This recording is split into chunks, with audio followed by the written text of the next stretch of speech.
My brother chose our father's memorial service to announce he was the new partner. While I struggled to keep my composure, Logan was working the room, shaking hands as if he had just won an election rather than lost a parent. He believed the company was his by blood. He never suspected that in less than 6 months. I would purchase the controlling stake, walk into his office, and tell him that he was no longer employed. The fog rolling off the Atlantic into Marowak always tasted of salt and old iron, a scent that usually grounded me, but standing outside the stone chapel of St. Jude's, gripping my mother's elbow to keep her upright, the air just felt heavy. It sat in my lungs like water. My father, Graham Russell, had built bridges, literal ones, spanning rivers across Massachusetts and New Hampshire, and metaphorical ones, connecting the difficult personalities of municipal boards and anxious investors. He had been the steady hand at Blackstone Harbor Group for 40 years. Then, on a Tuesday morning, his heart had simply stopped beating while he was pouring a second cup of coffee. He was gone. And looking at my brother, Logan, I realized the peace of the family was likely gone with him.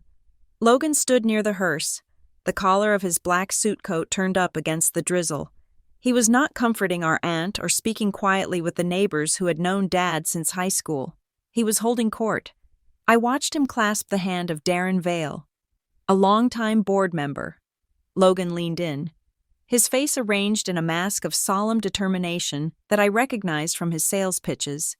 He nodded vigorously, gesturing toward the church doors as if he were orchestrating the funeral itself. Mom leaned into me. Her weight was negligible. She had lost 5 pounds in the week since Dad died, and she had started small. "He is doing it already," Mom whispered, her voice a dry rattle. I squeezed her arm. "Just ignore him. He is grieving in his own way." "He is campaigning." "Haley," she said. I wanted to tell her she was wrong, but I knew she wasn't. Logan was 3 years older than me, 36 to my 33, and he had spent every one of those years believing that charisma was a substitute for competence. He was the vice president of business development at BHG. I was the director of operations. He sold the dream. I made sure the bridges didn't collapse. It was a dynamic that worked when Dad was the referee. Without the referee, the game had changed. We moved through the reception line. I shook hundreds of hands. I accepted casseroles and condolences. I murmured thanks until my throat was raw. Every time I looked up, Logan was there, his voice just loud enough to carry over the low hum of the crowd. I heard snippets of his conversations as I fetched Mom a glass of water. "It is going to be a hard transition," Logan was saying to the mayor, holding a scotch he hadn't sipped. But Dad and I talked about this extensively. He knew I was ready to step up. "We are looking at some big changes to modernize." I stiffened. Dad had never mentioned big changes.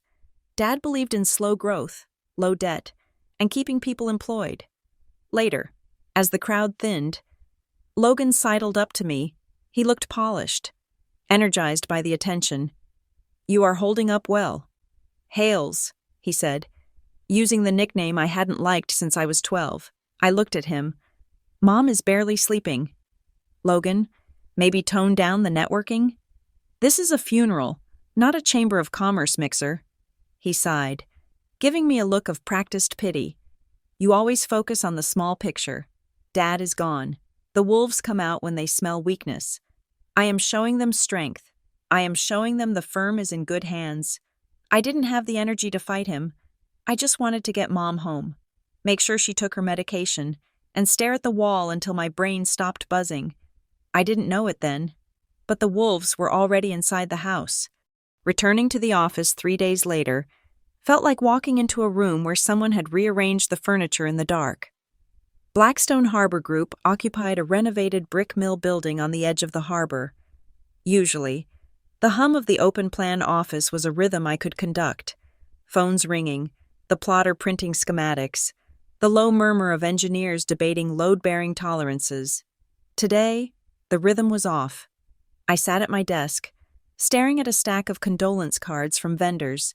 When my desk phone rang, it was Brenda from Accounts Payable. "Haley, I am so sorry about your father," she said. "I hate to bother you with this right now. It is okay." "Brenda, What is it? I have distinct instructions on the screen here, but they don't match the checks. I have 3 vendors calling about delayed payments. Steel suppliers. Big ones. I frowned, pulling up my dashboard. We never paid late. Dad was obsessive about net 30 terms. Which vendors? I asked. Northeast Steel and Curran Concrete, she said. The system says the payments are pending approval, but they were approved 2 weeks ago. By you. I typed in my credentials. The screen flashed red. Access denied. That is strange, I muttered. Brenda, cut the manual checks. I will sign them physically. Do not let those relationships sour. I can't, she said, her voice dropping. The authorization level for manual checks has been raised. I need a partner's signature for anything over $5,000 now. I paused. That was a policy change, a massive one. And nobody had told the director of operations. Since when? Since Monday morning. Brenda said, Monday morning, the day of the funeral. I hung up and rubbed my temples before I could process the payment issue. My email pinged with a high-priority flag. It was from Jim Miller, the facilities manager at Kingsley Point, one of our oldest clients. Subject: Contract extension/discount confirmation, Haley. Deep condolences on Graham. He was a good man, per my conversation with Logan last week. Can you send over the updated addendum reflecting the 15% rate reduction for the next 2 years? We appreciate the gesture during the transition. I stared at the screen. 15%? Our margins were 18% on a good day. A 15% cut would mean we were working for free. Or worse, paying to keep the lights on. I had never approved a discount. Dad certainly hadn't. I picked up the phone to call Jim, to tell him there was a misunderstanding. But I stopped. If I contradicted Logan now, to a client, it would look like chaos. It would look like the company was falling apart. I typed a neutral reply. Hi, Jim. Thank you for the kind words. I am reviewing all the paperwork now that I'm back. I will get the official documents to you by Friday. I needed answers. I walked out of my glass-walled office and headed toward the finance department. The carpet dampened the sound of my heels. But I could feel eyes on me. The staff knew. They knew Dad was dead, and they were watching to see if the ship was going to list. I found Nina Patel in her office. Surrounded by stacks of ledgers, Nina was the finance manager, a brilliant woman with a sharp sense of humor that she kept hidden behind thick glasses and tailored blazers. She had been with us for 6 years. We trusted each other. She looked up as I entered, and I saw relief wash over her face. You are back, she said. Thank God. I closed the door behind me. Brenda says we are freezing payments. Jim Miller thinks he is getting a discount that wipes our profit margin. What is going on? Nina? She took off her glasses and rubbed the bridge of her nose. I don't know, she said softly. You are the finance manager. Technically, yes. But since Monday, I have been locked out of the cash flow forecast module. What? She lowered her voice further. IT said it was a glitch during the server migration. But Haley, I saw something before the screen went black. The numbers for the last quarter.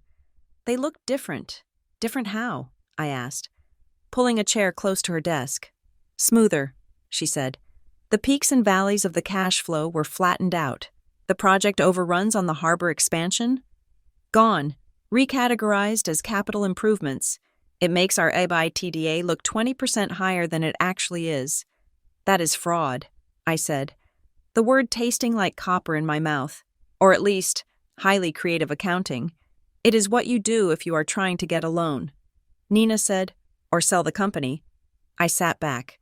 Dad had no intention of selling, and we didn't need a loan. We had a line of credit we barely touched. Keep a log, I said.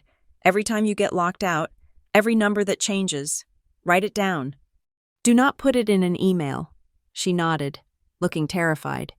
Haley, a payroll clerk asked me this morning if bonuses are still happening. Why wouldn't they be? Because the accrual account is empty, she whispered. The money for the year-end bonuses isn't there. My stomach turned over. I will fix this, I said, standing up. I don't know how yet, but I will fix it. Family dinner that Sunday was a tradition my mother refused to break. Even in mourning, The house felt too big without Dad. The silence in the dining room was usually filled by his stories or his complaints about the Red Sox. Now, the only sound was the clinking of silverware on china. Logan was eating with gusto, slicing into his roast chicken as if he hadn't a care in the world. He had brought a bottle of expensive wine, something Dad would have called pretentious, and poured generous glasses for everyone. "So," Logan said, wiping his mouth with a linen napkin, "I have some news. Good news." Mom looked up, her eyes rimmed with red. She looked hopeful, which broke my heart. She wanted a reason to smile. "What is it, dear?" she asked. Logan sat back, expanding his chest. "I had a long talk with Darren Vale and the rest of the board yesterday. They agree that we can't leave a vacuum at the top. The market is too volatile." He paused for effect. "I am the new partner," he said. The room went dead silent. I put my fork down. "What?" I asked. Logan smiled at me, a tight, triumphant expression. "Partner. Dad and I discussed it a month ago. He was going to announce it at the quarterly meeting. Obviously, he didn't get the chance, but the board knows his wishes. They voted to ratify it yesterday." I looked at Mom. She looked confused. "Did Graham mention this to you?" "Evelyn?" I asked. Mom blinked. "He said he was worried about Logan," she said softly. "He said he wanted to make sure you were settled." Logan's smile faltered for a fraction of a second, then returned, brighter than before. "Exactly. Mom, settled, as in settled into the leadership role." He pulled his phone from his pocket and slid it across the mahogany table toward me. "Read the email from Darren," he said. I picked up the phone. The screen was bright in the dim room.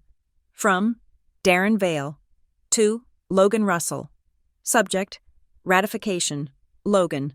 Per our discussion. The board is moving forward with your appointment as managing partner effective immediately. We need continuity. Your vision for the expansion aligns with where we need to go. Congratulations. Let's make Graham proud. It was real.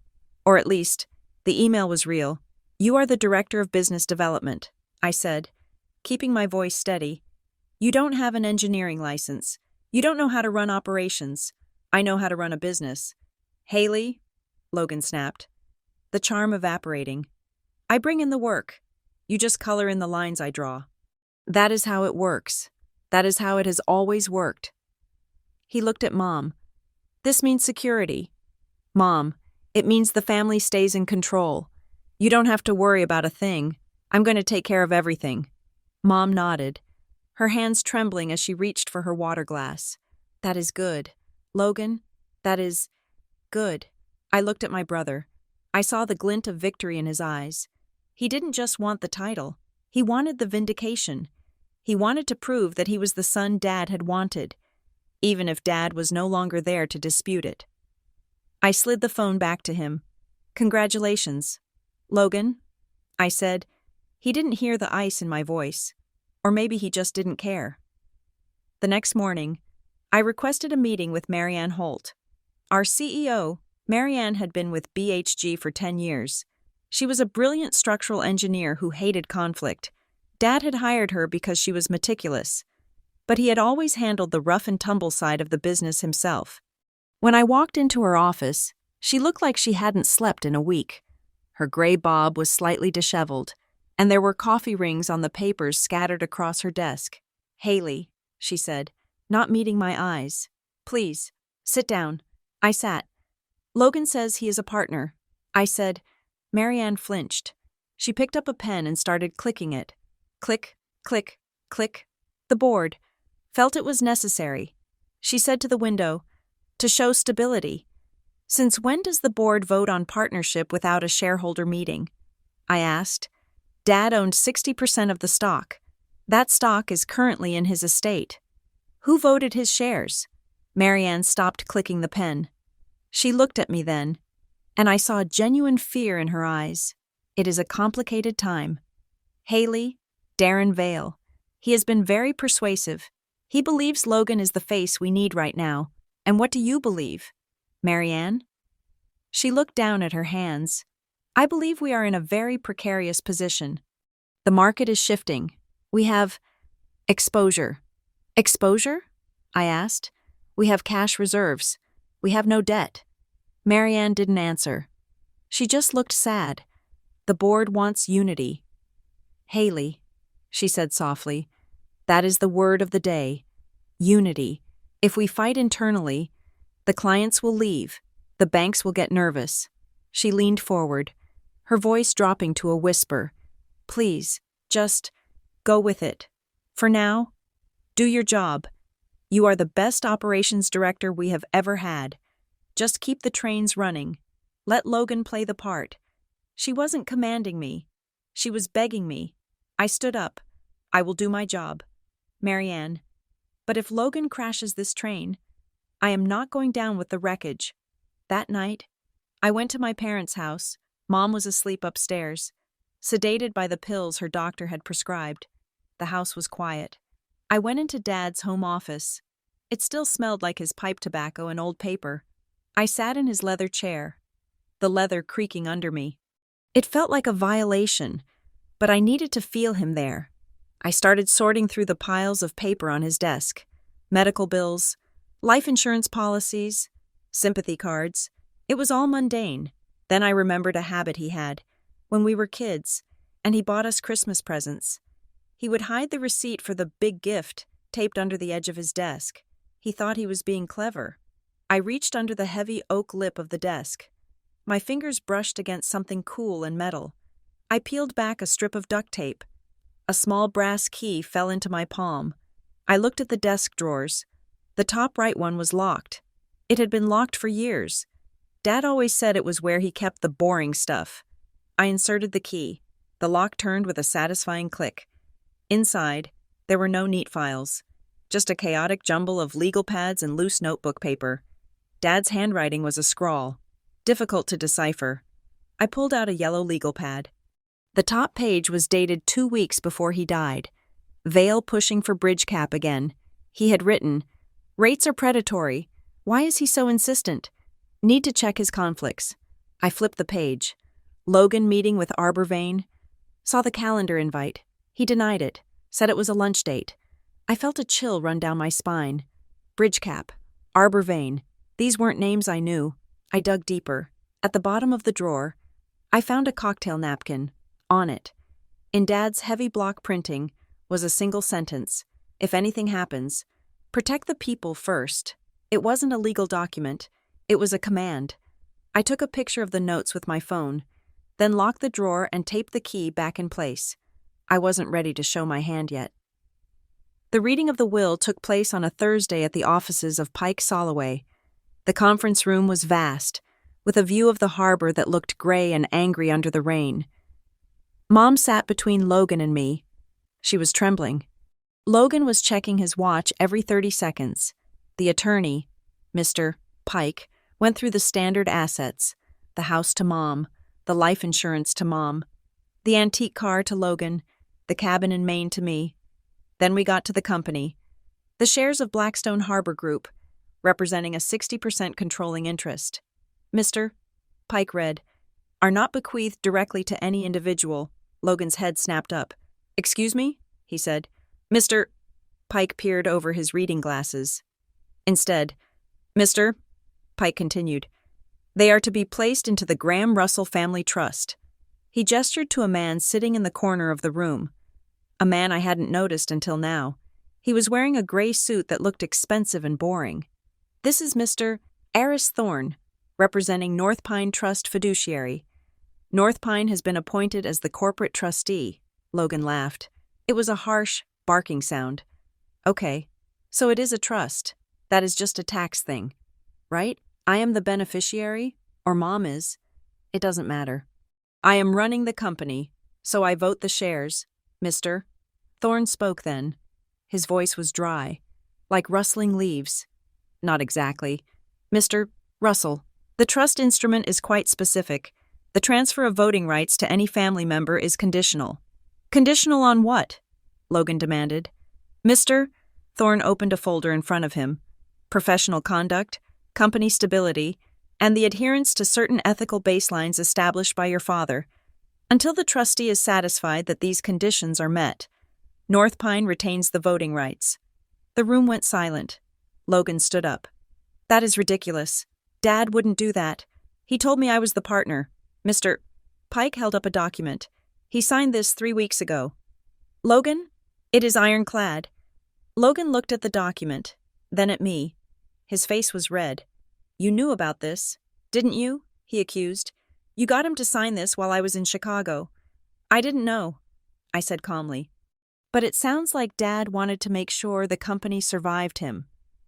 Logan slammed his hand on the table. Trusts are paperwork. I am the CEO in waiting. The board knows it. This suit, he gestured at Mr. Thorne, is just a rubber stamp. I will have this dissolved in a month. Mr. Thorne didn't blink. The voting rights are subject to review. Mr. Russell, Thorne said, and I assure you, North Pine does not rubber stamp. We audit. For a second, I saw the crack in Logan's armor. He looked at Thorne with genuine fear. If he didn't control the shares, he didn't control the board. And if he didn't control the board, his partnership was built on sand. He stormed out of the room. Mom started to cry. I looked at Mr. Thorne. Thank you, I said. He looked at me with flat, unreadable eyes. Do not thank me, Ms. Russell. I am not here to be your ally. I am here to protect the asset. If you damage the asset, I will vote against you, too. I went straight back to the office. I needed to talk to Nina.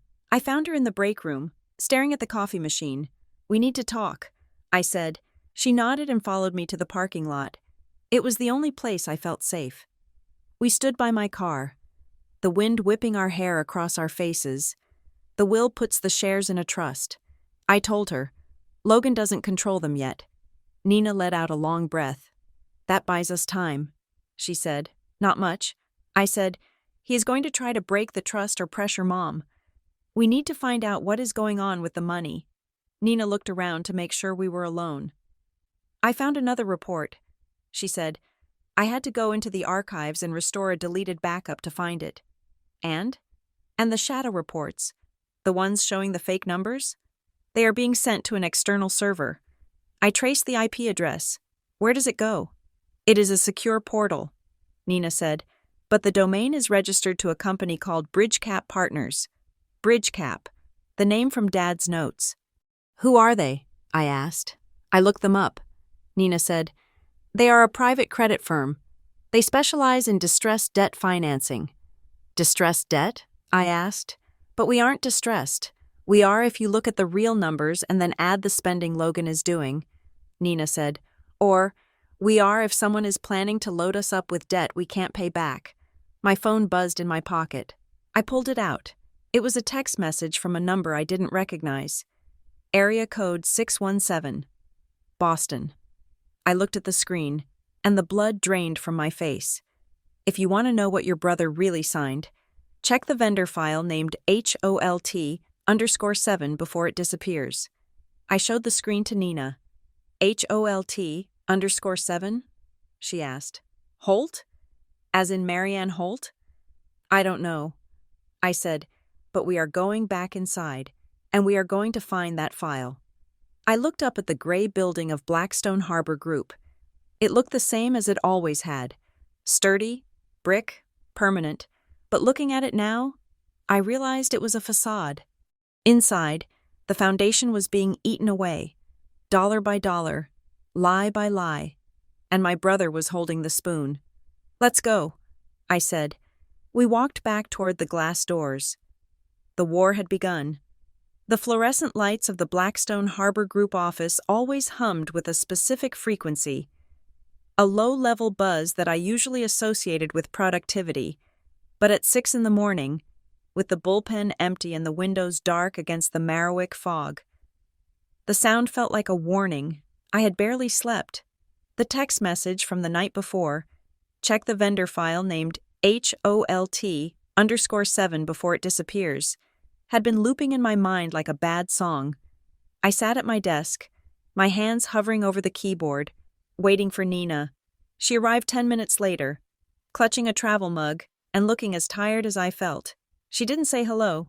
She just walked to my desk, pulled up a chair, and set her laptop down. Okay, she said, her voice rough with sleep. I tried to access the directory remotely last night. It was gone. Gone? I asked. Wiped, she said. The entire folder structure for that vendor group was deleted at 3 a.m. Whoever sent you that text knew exactly what the timeline was. My stomach tightened. If the file was gone, the proof was gone. Can we get it back? I asked. Nina adjusted her glasses. I am the system administrator. Haley, I run the backups. They deleted the live file.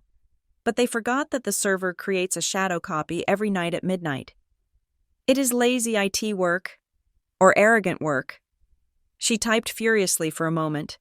Lines of code scrolled down her screen, green text reflecting in her lenses. Then, she hit the enter key with a flourish. Gotcha, she whispered. A folder icon appeared on her desktop, HOLT_7. She clicked it open. Inside was a single PDF document titled BridgeCap Financing Agreement. Executed. Open it. I said. Nina double-clicked. The document opened. It was 40 pages long. I scanned the first page, my eyes darting over the legal boilerplate until I hit the definition section. Borrower. Blackstone Harbor Group. Lender. BridgeCap Partners. LLC. Loan. Amount. $5 million. $5 million? I whispered. Why do we need $5 million? We have $3 million in cash reserves and a line of credit we haven't touched in years. Keep reading, Nina said. Look at the covenants. I scrolled down to page 12. Section 4.2. Financial covenants. The borrower agrees to maintain a debt service coverage ratio of not less than 1.5 to 1.0, tested monthly. The borrower agrees that any decline in monthly gross revenue exceeding 10% year-over-year shall constitute a material adverse event, triggering immediate repayment clauses. I felt the blood drain from my face. Tested monthly? I said. Commercial loans are usually tested quarterly or annually. Monthly is insane. In this industry, revenue fluctuates based on project milestones. We could have a slow month followed by a massive billing month. If we have one slow month, we default. Nina finished. And look at the penalty interest. I looked. Default interest rate, 18% plus prime. This isn't a loan, I said, leaning back in my chair. This is a noose. I looked at the signature page. There, in bold blue ink, was my brother's signature, Logan Russell, managing partner, dated 2 days before the funeral, and below it, witnessing the signature, was Marianne Holt, CEO. He signed this before he even had the authority. I said, and Marianne let him. Nina looked at me, her expression grim. Haley, why would they do this? Why take out a high-interest loan we don't need with terms we can't meet? I stared at the screen, the pieces clicking together in a terrifying pattern. Because Logan wants to be the hero, I said. He creates a cash crisis. The board panics. Then he steps in with this money, this capital, and says he saved the company. He uses the chaos to cement his ownership. He buys his way into the seat Dad didn't give him. But if we default? Nina asked. Then BridgeCap owns us. I said. I stood up. I needed to speak to Marianne. I needed to look her in the eye. Marianne Holt was in her office by 8. She was pretending to read a site report. But I could see her eyes weren't moving. She looked jumpy. I knocked on the glass and walked in without waiting for an invitation. She jumped, her hand flying to her chest. Haley, she breathed. You startled me. We need to talk about BridgeCap. Marianne, I said. I dropped the printout of the signature page on her desk. It landed with a slap that seemed to echo in the quiet room. Marianne stared at it. She didn't reach for it. She just stared, her face pale. Where did you get this? She asked, her voice barely a whisper. It doesn't matter, I said. Why did we borrow $5 million at predatory rates? Why are the covenants set up to fail? Marianne looked up at me. Her eyes were watery, pleading. It was necessary, she said, for growth. Logan has a vision for expansion. We need liquidity to bid on the grand infrastructure projects in Boston. We have liquidity, I countered. This isn't for growth. This is dangerous. If we miss a revenue target by 10%, they can call the loan. One bad month, Marianne, one bad billing cycle. She stood up, smoothing her skirt with trembling hands. She walked to the window and looked out at the harbor. You don't understand the pressure we are under, she said. The board, Darren Vale. They want to see aggression. They want to see movement. Your father was safe, Haley, but safe doesn't win in this market anymore. My father was solvent.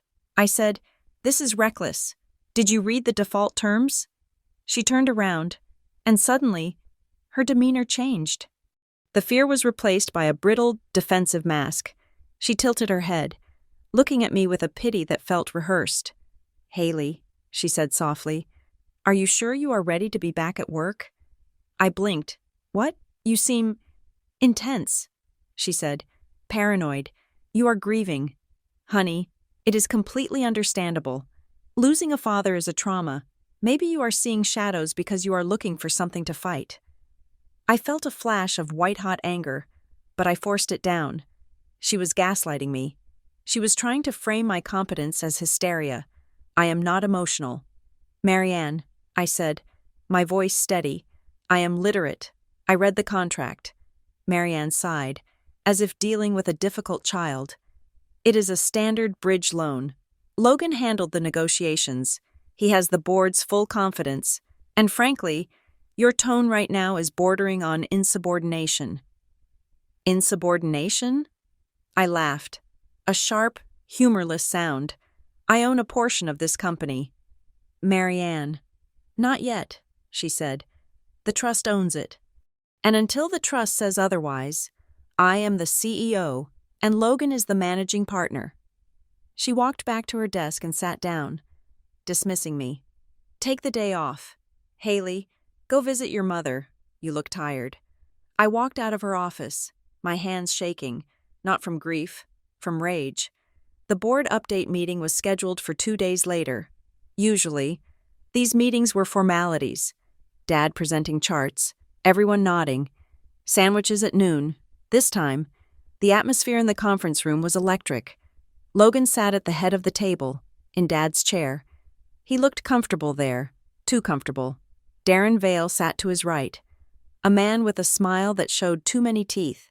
I sat at the far end, next to the HR director, who refused to make eye contact with me. Logan opened the meeting with a slide deck that was all flash, bright colors, soaring rhetoric about Blackstone 2.0 and unleashing potential. We have been sleeping giants, Logan said, pacing the room. We have been content with the crumbs, no more. We are going for the whole loaf. Darren Vale nodded enthusiastically. This is exactly the energy we have been missing. Vale said, Graham was a steward. Logan is a conqueror. I raised my hand. Logan stopped pacing. He looked annoyed. Yes. Haley? I would like to ask about the financing for this conquest.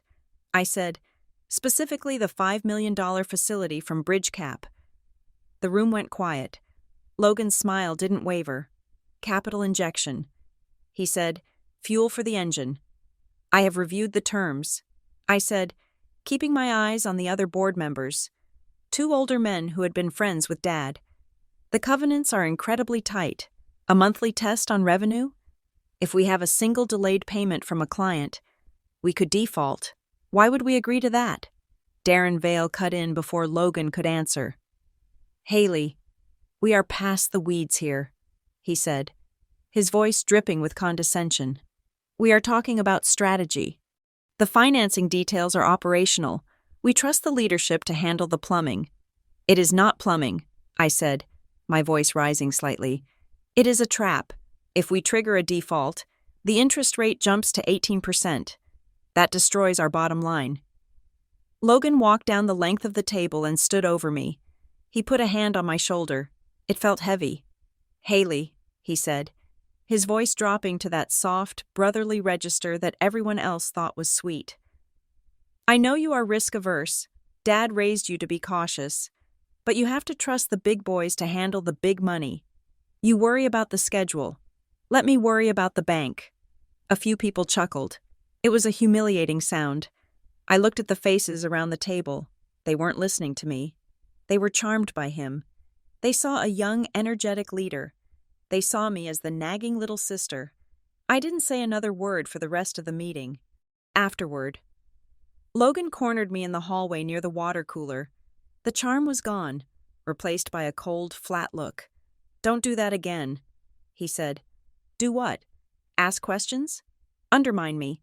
I am trying to protect the company." "Logan," he leaned in close, "you were always better at details than leadership. Haley, stick to your spreadsheets.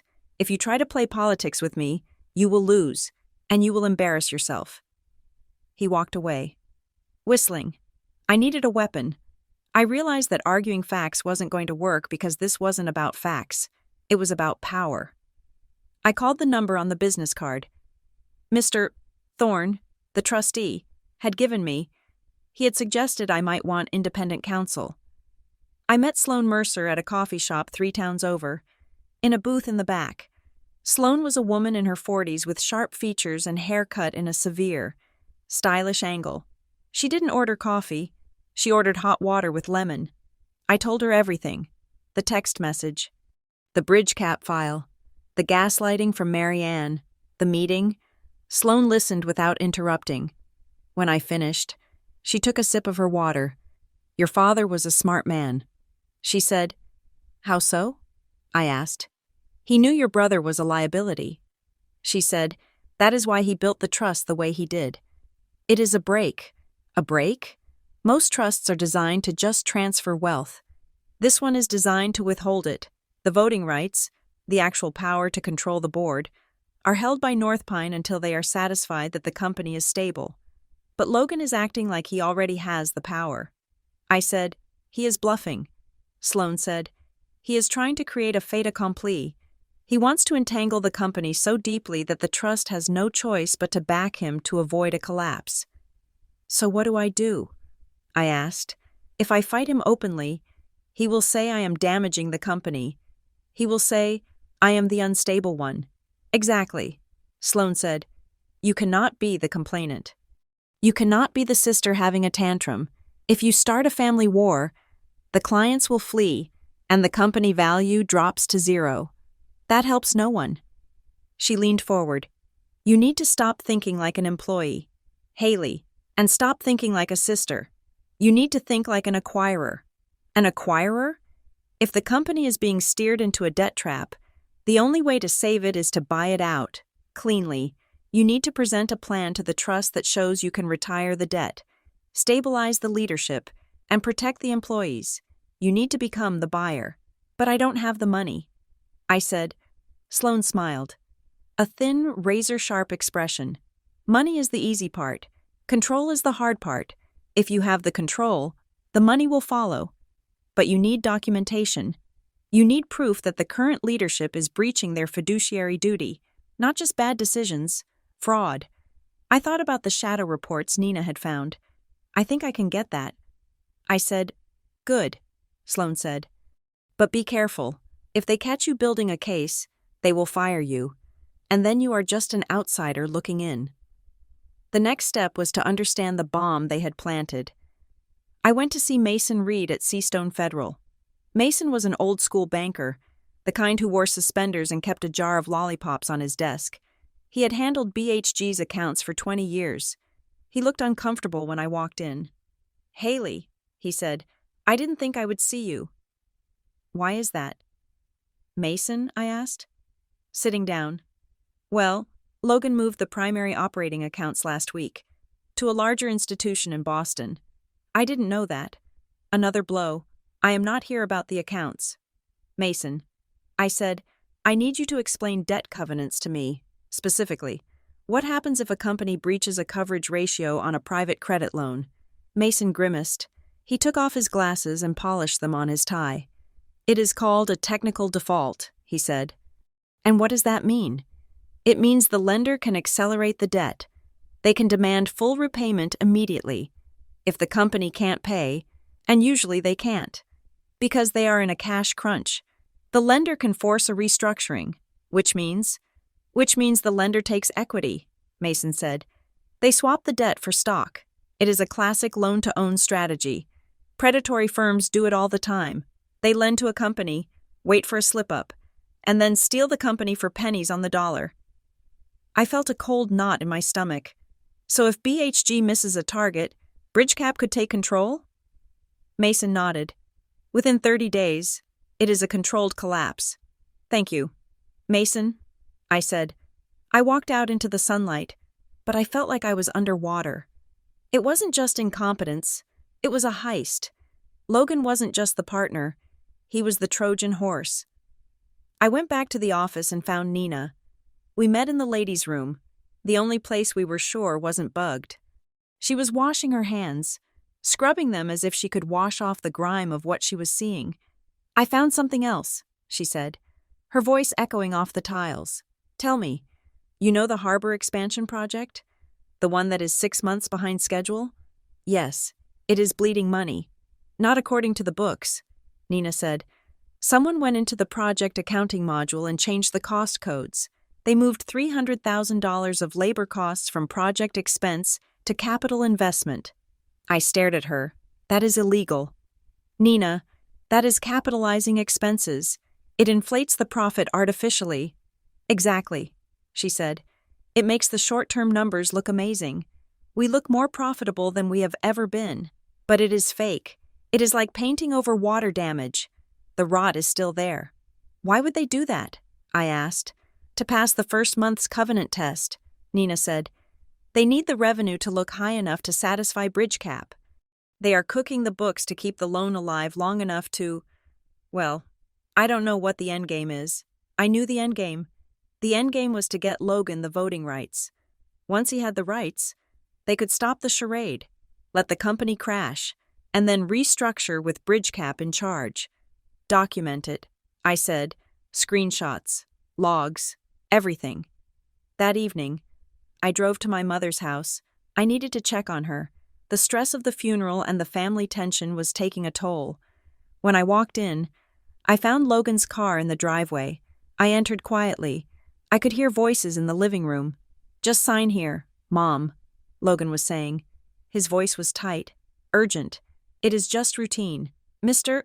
Pike needs it to clear up some title issues with the office building. I walked into the room. Mom was sitting at the coffee table, a pen in her hand. She looked confused and frail in her dressing gown. Logan was hovering over her, pointing at a stack of documents. Haley, Mom said, looking up. Oh, good. You are here. Logan is helping me with the estate papers. I walked over and put my hand on Mom's shoulder. Hi, Mom? Hi, Logan? Logan straightened up. He looked annoyed. I'm just getting some administrative stuff out of the way, he said. You don't need to worry about it. Can I see? I asked. It is boring legal stuff. Hales, don't bother. I reached down and picked up the document Mom was about to sign. It wasn't a title document. It was a delegation of authority. I, Evelyn Russell, as primary beneficiary of the Graham Russell Family Trust, hereby delegate my advisory capacity and request the temporary assignment of all voting privileges to Logan Russell, to act on behalf of the family interest. I read it twice. This gives you the vote, I said, looking at him. This overrides the trustees' review. If Mom requests it, North Pine has to consider it. It is just temporary, Logan snapped, to streamline things. The bank needs a clear chain of command. You lied to her, I said. You told her it was about the building title. I looked at Mom. Mom, do not sign this. She looked between us, her eyes wide with panic. Logan said it was urgent, she whispered. He said the company might get in trouble if I didn't sign. The company is in trouble because of him. I said. Logan stepped forward, his face flushing red. You are poisoning her against me. I am trying to save Dad's legacy. You are just jealous because he chose me. He didn't choose you, I shouted, losing my cool for the first time. If he chose you, he would have left you the shares. He left them in a trust because he knew you would do exactly this. The silence that followed was deafening. Mom put her hands over her ears and started to sob. Get out, I said to Logan. He grabbed the papers from the table. "This isn't over. Haley, you are going to regret this." He stormed out. I heard his car door slam, then the roar of his engine as he peeled out of the driveway. I spent the next hour calming Mom down, making her tea, and assuring her that everything was fine, even though I knew everything was on fire. Later, sitting in my car in the dark driveway, I pulled out my phone. I looked at the text message from the unknown number. Check the vendor file named HOLT_7. Whoever sent this knew about the bridge cap deal. They knew where the files were. They knew the timing. It had to be someone inside, someone close to the center. Was it Nina? No. She was as surprised as I was. Brenda in payroll? Unlikely. She didn't have access to the legal drive. It was someone who watched, someone who saw the rot, but was too afraid to speak up openly. And then a chilling thought hit me. They were helping me. Yes, but they were also feeding me just enough information to keep me in the game. They were ensuring I fought back. Why? If Logan won, the company collapsed into Bridgecap's hands. If I won, what happened then? I realized that I wasn't just fighting my brother. I was a player in a much larger game, and I didn't know the rules yet. But I knew one thing. I was done being the little sister. I started the car. I had a company to buy. I became a ghost in my own office. For the next 2 weeks, I perfected the art of being present but invisible. I arrived at 7 in the morning, hung my coat, and sat at my desk with a posture of defeated compliance. To the casual observer, I was the grieving daughter trying to keep up with her workload while her dynamic older brother steered the ship toward a brighter future. Inside, I was running a counterintelligence operation. My survival depended on flawless execution. If I pushed back on a chaotic schedule change, I was labeled emotional. If I questioned a vendor invoice, I was accused of not seeing the big picture. So I stopped questioning. I simply said yes, smiled a thin, tired smile, and then documented every single irregularity in a heavily encrypted file on a private server Nina had set up off-site. Every morning, Nina and I had a silent exchange in the kitchenette. She would pour coffee, I would select a tea bag, and she would slide a flash drive into my palm, hidden beneath a napkin. On that drive were the logs. Monday, $50,000 transferred to consulting retainer. No invoice attached. Tuesday, petty cash replenishment request for $5,000, signed by Logan. Wednesday, 3 senior engineers denied overtime pay despite working 12-hour shifts. I read them all. I built a timeline. I was constructing a map of the destruction, pixel by pixel, waiting for the moment when the picture was clear enough to show the world. While I played the part of the obedient administrator, Logan launched a charm offensive that bordered on the theatrical. It started with the food. Suddenly, Tuesdays were Taco Tuesdays, catered by the most expensive Mexican restaurant in Merriwick. Fridays became Vision Fridays, where work stopped at 3 in the afternoon for beer and wine in the conference room. He installed a new espresso machine in the break room, a gleaming chrome beast that cost more than my first car.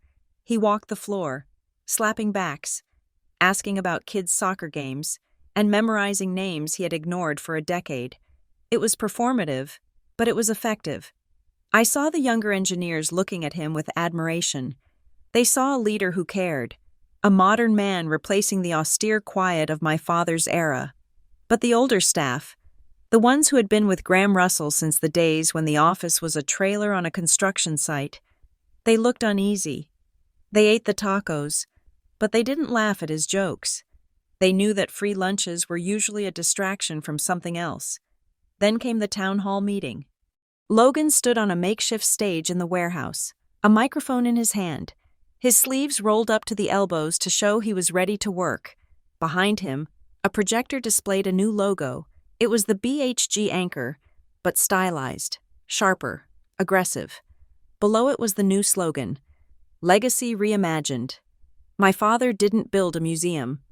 Logan boomed, his voice echoing off the corrugated steel ceiling. He built an engine, and engines need fuel. They need to run hot. We are not just maintaining anymore. We are accelerating. He paused for applause. It came, scattered at first, then dutifully louder. We are going to expand into 3 new states by next year, Logan continued. We are going to double our revenue, and everyone in this room is going to share in that victory. He smiled, that 1,000-watt smile that had charmed high school teachers and board members alike. Some of you might be worried about change. I get that. But I promise you, the only thing you have to fear is stagnation. We are a family, and families grow. I stood in the back, leaning against a pallet of supplies. I watched the faces of the crowd.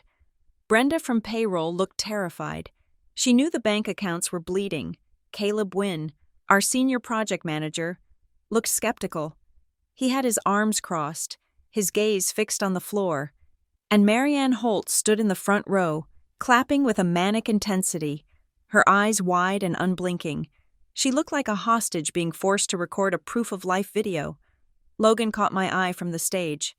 He winked, a quick, arrogant flicker of an eyelid. See? The wink said. They love me. I didn't wink back. I just wrote a note in the small black book I now carried everywhere. Town Hall. Promise of expansion. No mention of debt. The cracks in the facade began to show not in the speeches, but in the paperwork. I was reviewing the weekly accounts payable batch, a task Logan had tried to delegate to a junior associate, but which I had stubbornly clung to. When I saw the name, Pinnacle Compliance Solutions, it was a new vendor. The invoice was for $25,000. The description was vague: audit preparation and data organization. I flagged it. We had an external auditor we had used for years. We didn't need audit prep, and certainly not for $25,000 a month. I took the invoice to Nina during lunch. We sat in her car, the engine running to keep the heater on against the biting coastal wind. Who are these guys? I asked, handing her the paper. Nina pushed her glasses up her nose. I looked them up. She said, they are a consultancy based in Delaware, but their mailing address is a P.O. box in Boston. And I ran a cross-reference on the address. She said, it is the same building, same floor, and same suite number as Bridgecap Partners. I felt a cold shiver. So we are paying Bridgecap to audit us? I asked. No, Nina said grimly. We are paying Bridgecap to rate us. What do you mean? I saw the traffic logs. Haley, Pinnacle isn't just organizing files. They are downloading them. Employee records, salary history, client lists, proprietary engineering designs. They are sucking the server dry. I stared at the dashboard of the car. They are doing due diligence, I said softly. Exactly, Nina said. You don't do this level of data extraction unless you are preparing for a sale or a hostile takeover. Logan isn't just borrowing money from them. He is handing them the keys. And he is making us pay for the privilege, I added, tapping the invoice. $25,000 of our own money to package our own funeral. I need you to block them. Nina, I can't, she said. If I block their IP, Logan will know. He will know we are watching. Then throttle them, I said. Slow the connection down to a crawl. Make it take weeks instead of days. Buy me time. Nina nodded. I can do that.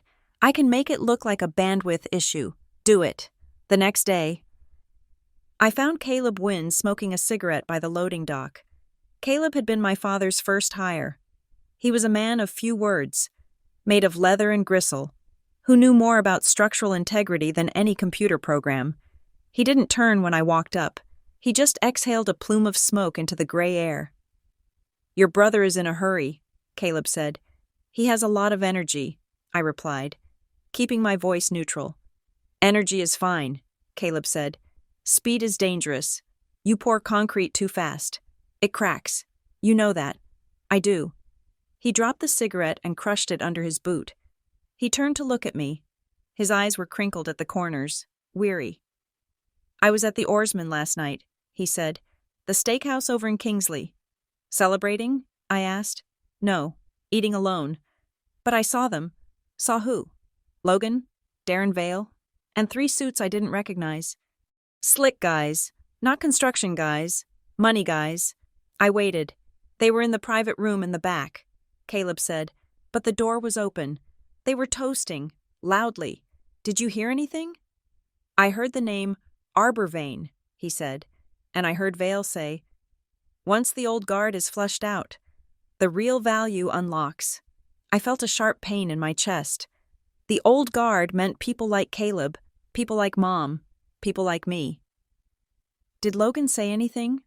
I asked. Caleb looked away, out toward the harbor. He was laughing. Haley. He was laughing right along with them. He was acting like he already owned the place, like he had already sold us down the river and was just waiting for the check to clear. He looked back at me. "Your dad wouldn't have allowed those men in the building." "Haley, I know." "Caleb, you need to do something, before there is nothing left to do." "I am trying." "Caleb, I promise." He nodded, then turned and walked back into the warehouse. I stood there for a moment, listening to the seagulls scream, feeling the weight of the name Arbor Vane, a private equity firm, a liquidation specialist. They weren't looking to grow BHG. They were looking to strip it. I needed to know where Logan's confidence was coming from. He was acting with the swagger of a man who had already won. That meant he believed he had the voting rights. I drove to my mother's house that evening. I found her in the sunroom, reading a book. But her eyes were distant. Logan was there, too. He was sitting on the sofa, scrolling through his phone, a glass of wine on the table. "Hey, Hales," he said without looking up. "Long day?" I ignored the pleasantries. I sat down on the ottoman, facing Mom. "Mom," I said gently, "I need to ask you something important." She looked at me, startled by my tone. "What is it, dear? Has Logan asked you to sign any more papers? Specifically regarding the trust?" Logan's head snapped up. "Haley, leave her alone," he warned. "We are relaxing." I kept my eyes on Mom. "Mom?" She looked at Logan, then back at me. She looked frightened. "He brought some papers yesterday." She said, "He said Mr. Pike needed them to finalize the voting authority, so I wouldn't have to worry about the meetings." "Did you sign them?" I asked. Logan stood up. "She signed them because she trusts me," he shouted. "Unlike you." I stood up to face him. "You are lying to her. Logan, you are telling her it is administrative. It is not. You are asking her to override Dad's will.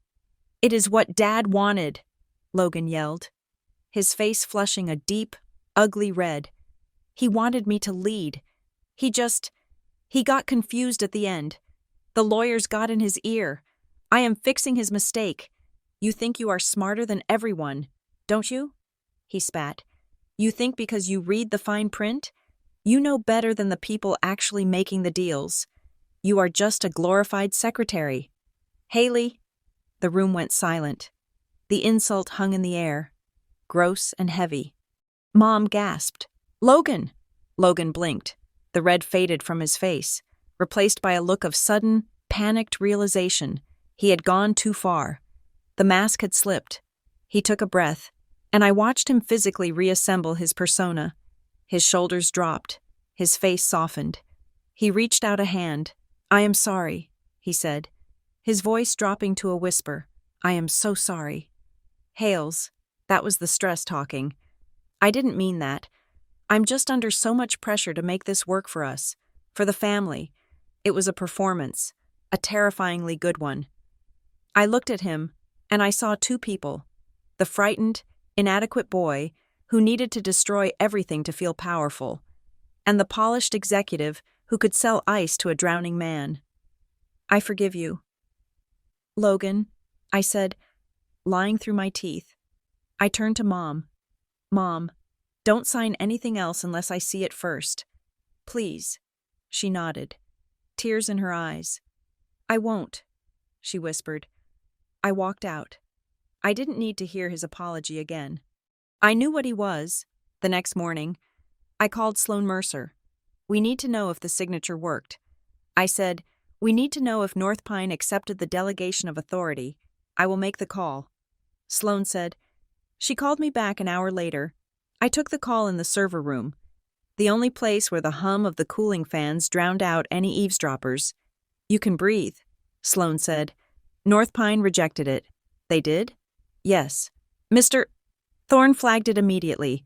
He said the trust language requires the trustee to independently verify the competence and intent of the beneficiary before accepting a delegation.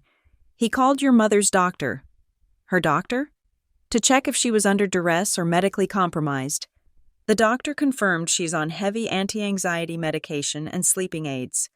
Thorne ruled that she lacks the capacity to alter the trust structure right now. The document is void. I let out a breath I felt like I had been holding for days. Does Logan know? I asked. He was notified this morning. Sloan said, that explains the mood. I said, so he doesn't have the vote. Sloan said, but Haley, desperation makes people dangerous. If he can't get the power legally, he is going to try to force it. How? By crashing the company. She said, if the company is failing, the trustee has a fiduciary duty to sell it to save the value. If Logan presents a buyer, say Arbor Vane, Thorne might have to say yes just to salvage the assets. He would burn the house down to sell the ashes. I said, exactly. You need to move fast. I needed to cut off his support. Marianne Holt was the key. She was enabling him, signing the checks, validating the lies. I requested a meeting with her at the end of the day. I walked into her office as the sun was setting, casting long, bloody shadows across the harbor. Marianne, I said, I want to offer you a way out. She looked up from her computer. She looked older than she had a month ago. Her skin was papery, her eyes dull. A way out of what? She asked, feigning ignorance. Out of the trap. I said, I know about the covenants. I know about Pinnacle downloading our data. I know about the meetings with Arbor Vane. She froze. I am not here to fight you. Marianne, I am here to save you. If we go to the board now, the real board, not just Vale, and explain that you were pressured, we can restructure, we can pause the contracts, we can refinance the bridge cap loan before the penalty kicks in. I will stand with you. Marianne stared at me. For a moment, I saw a flicker of hope. She opened her mouth, and I thought she was going to agree. Then she closed it. She looked down at her hands. I can't, she whispered. Why not? We can fix this. No, we can't. Why? Because I signed a personal guarantee. She said, the room went cold.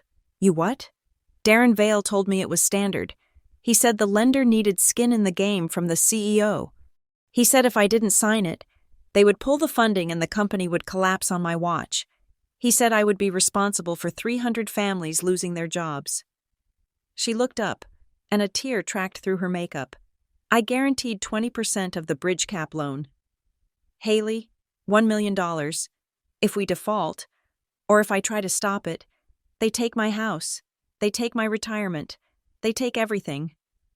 I stared at her. It was diabolical. They hadn't just bought her loyalty, they had taken her life hostage. Marianne, I said gently, they are going to trigger the default anyway. That is the plan. They are going to take your house regardless of what you do. No, she said, her voice shaking. Logan promised.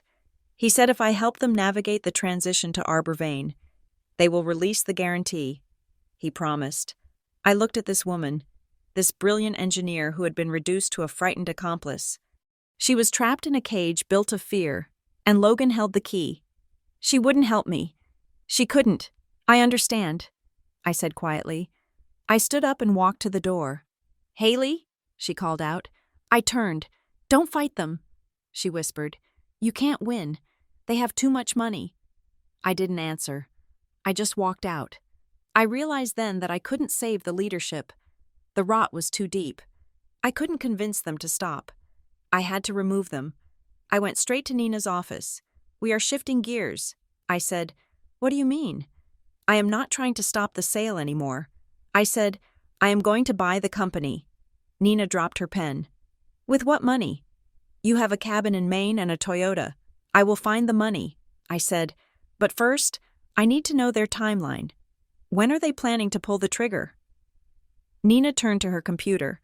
I found something weird in the calendar logs. She said, show me.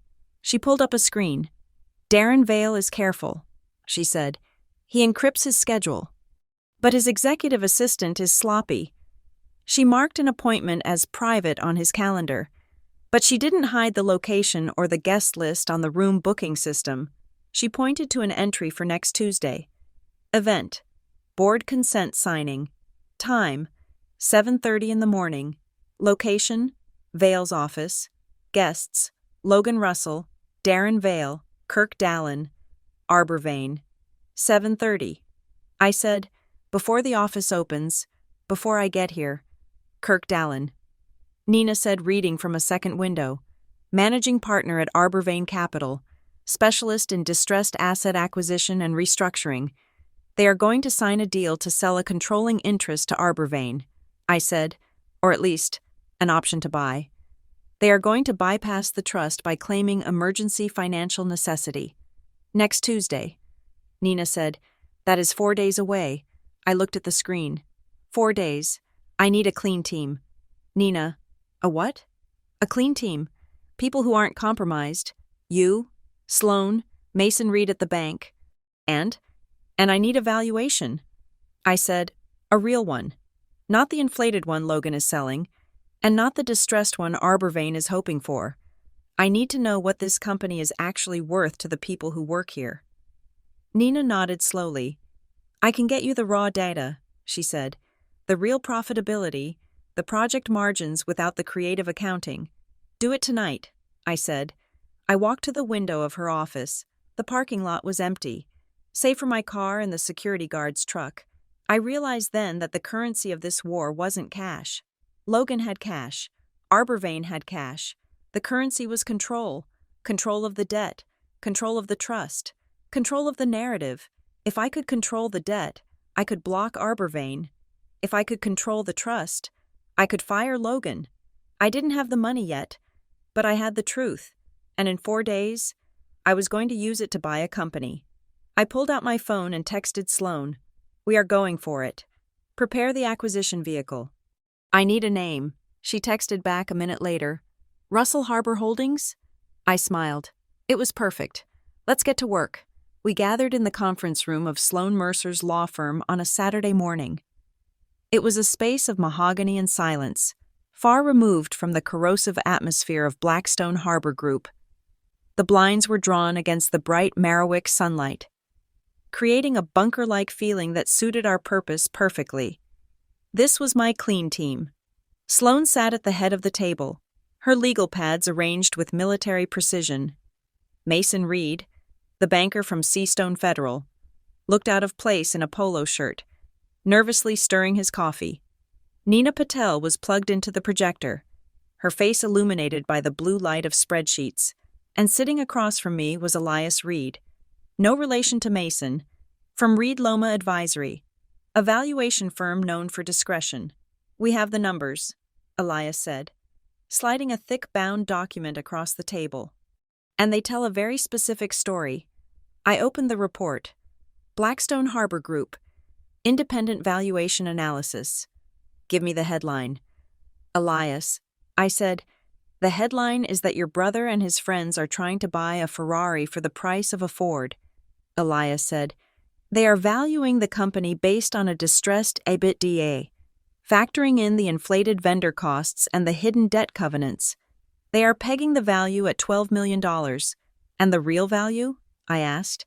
If you strip out the artificial consulting fees, the unnecessary audit prep, and the creative accounting on the harbor project? Elias leaned back. $25 million, minimum. Mason let out a low whistle. But here's the catch. Elias continued. The physical assets, the building, the equipment, the fleet, are only worth about $4 million. The rest? It is goodwill. It is client relationships. It is the engineering talent. He looked me in the eye. If the staff walks, the value evaporates. If the clients lose trust, the value evaporates. BHG is valuable. Haley. But it is incredibly vulnerable. It is a confidence game. Right now, Logan is trading on your father's legacy, but if the market realizes the legacy is being sold for scrap, the company is worth zero. I looked at the team. So we have to buy it before they break it. I said. Sloan nodded. I have drafted the incorporation papers for the acquisition vehicle. She said, Russell Harbor Holdings. It sounds established, solid. And the money? I asked Mason. Mason took a deep breath. It is tight. Haley, I can't get you $25 million from Seastone alone. We are a community bank. But I have reached out to a syndicate of local lenders, banks in Portsmouth and Portland, who knew Graham. They are willing to come in on a participation loan. He paused. But they have conditions. They need to see a management team they trust. And they need the bridge cap debt gone. They won't sit in a second lien position behind a predator like that. So we refinance bridge cap as part of the closing.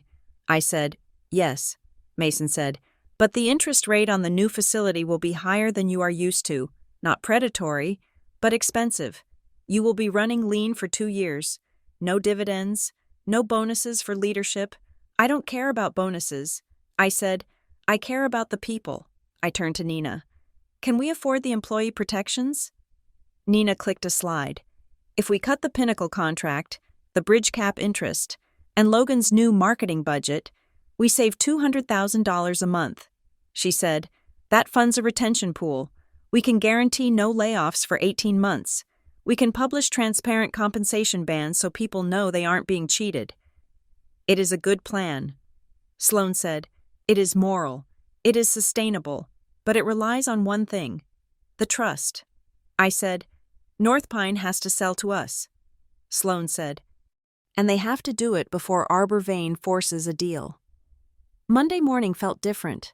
I wasn't walking into work to survive anymore. I was walking in to scout the territory I intended to reconquer. But Logan had sensed a shift. He didn't know what I was doing, but he knew I wasn't cowering, and like any creature that feels threatened, he decided to make himself look bigger by making me look smaller. It started in the break room. I was pouring coffee when Logan walked in with Darren Vale. They stopped talking abruptly when they saw me. Morning, Haley, Logan said. His voice was too loud, pitch perfect for the audience of junior engineers sitting at the tables. Morning, Logan, Darren. Logan stepped closer, peering at my face with exaggerated concern. You look tired. Hales, are you sleeping? I am fine, I said, reaching for the creamer. Are you sure? He asked, putting a hand on my arm. Mom said you were agitated the other night, at the house. He let the word hang there. Agitated. I pulled my arm away. I am working. Logan, we all are.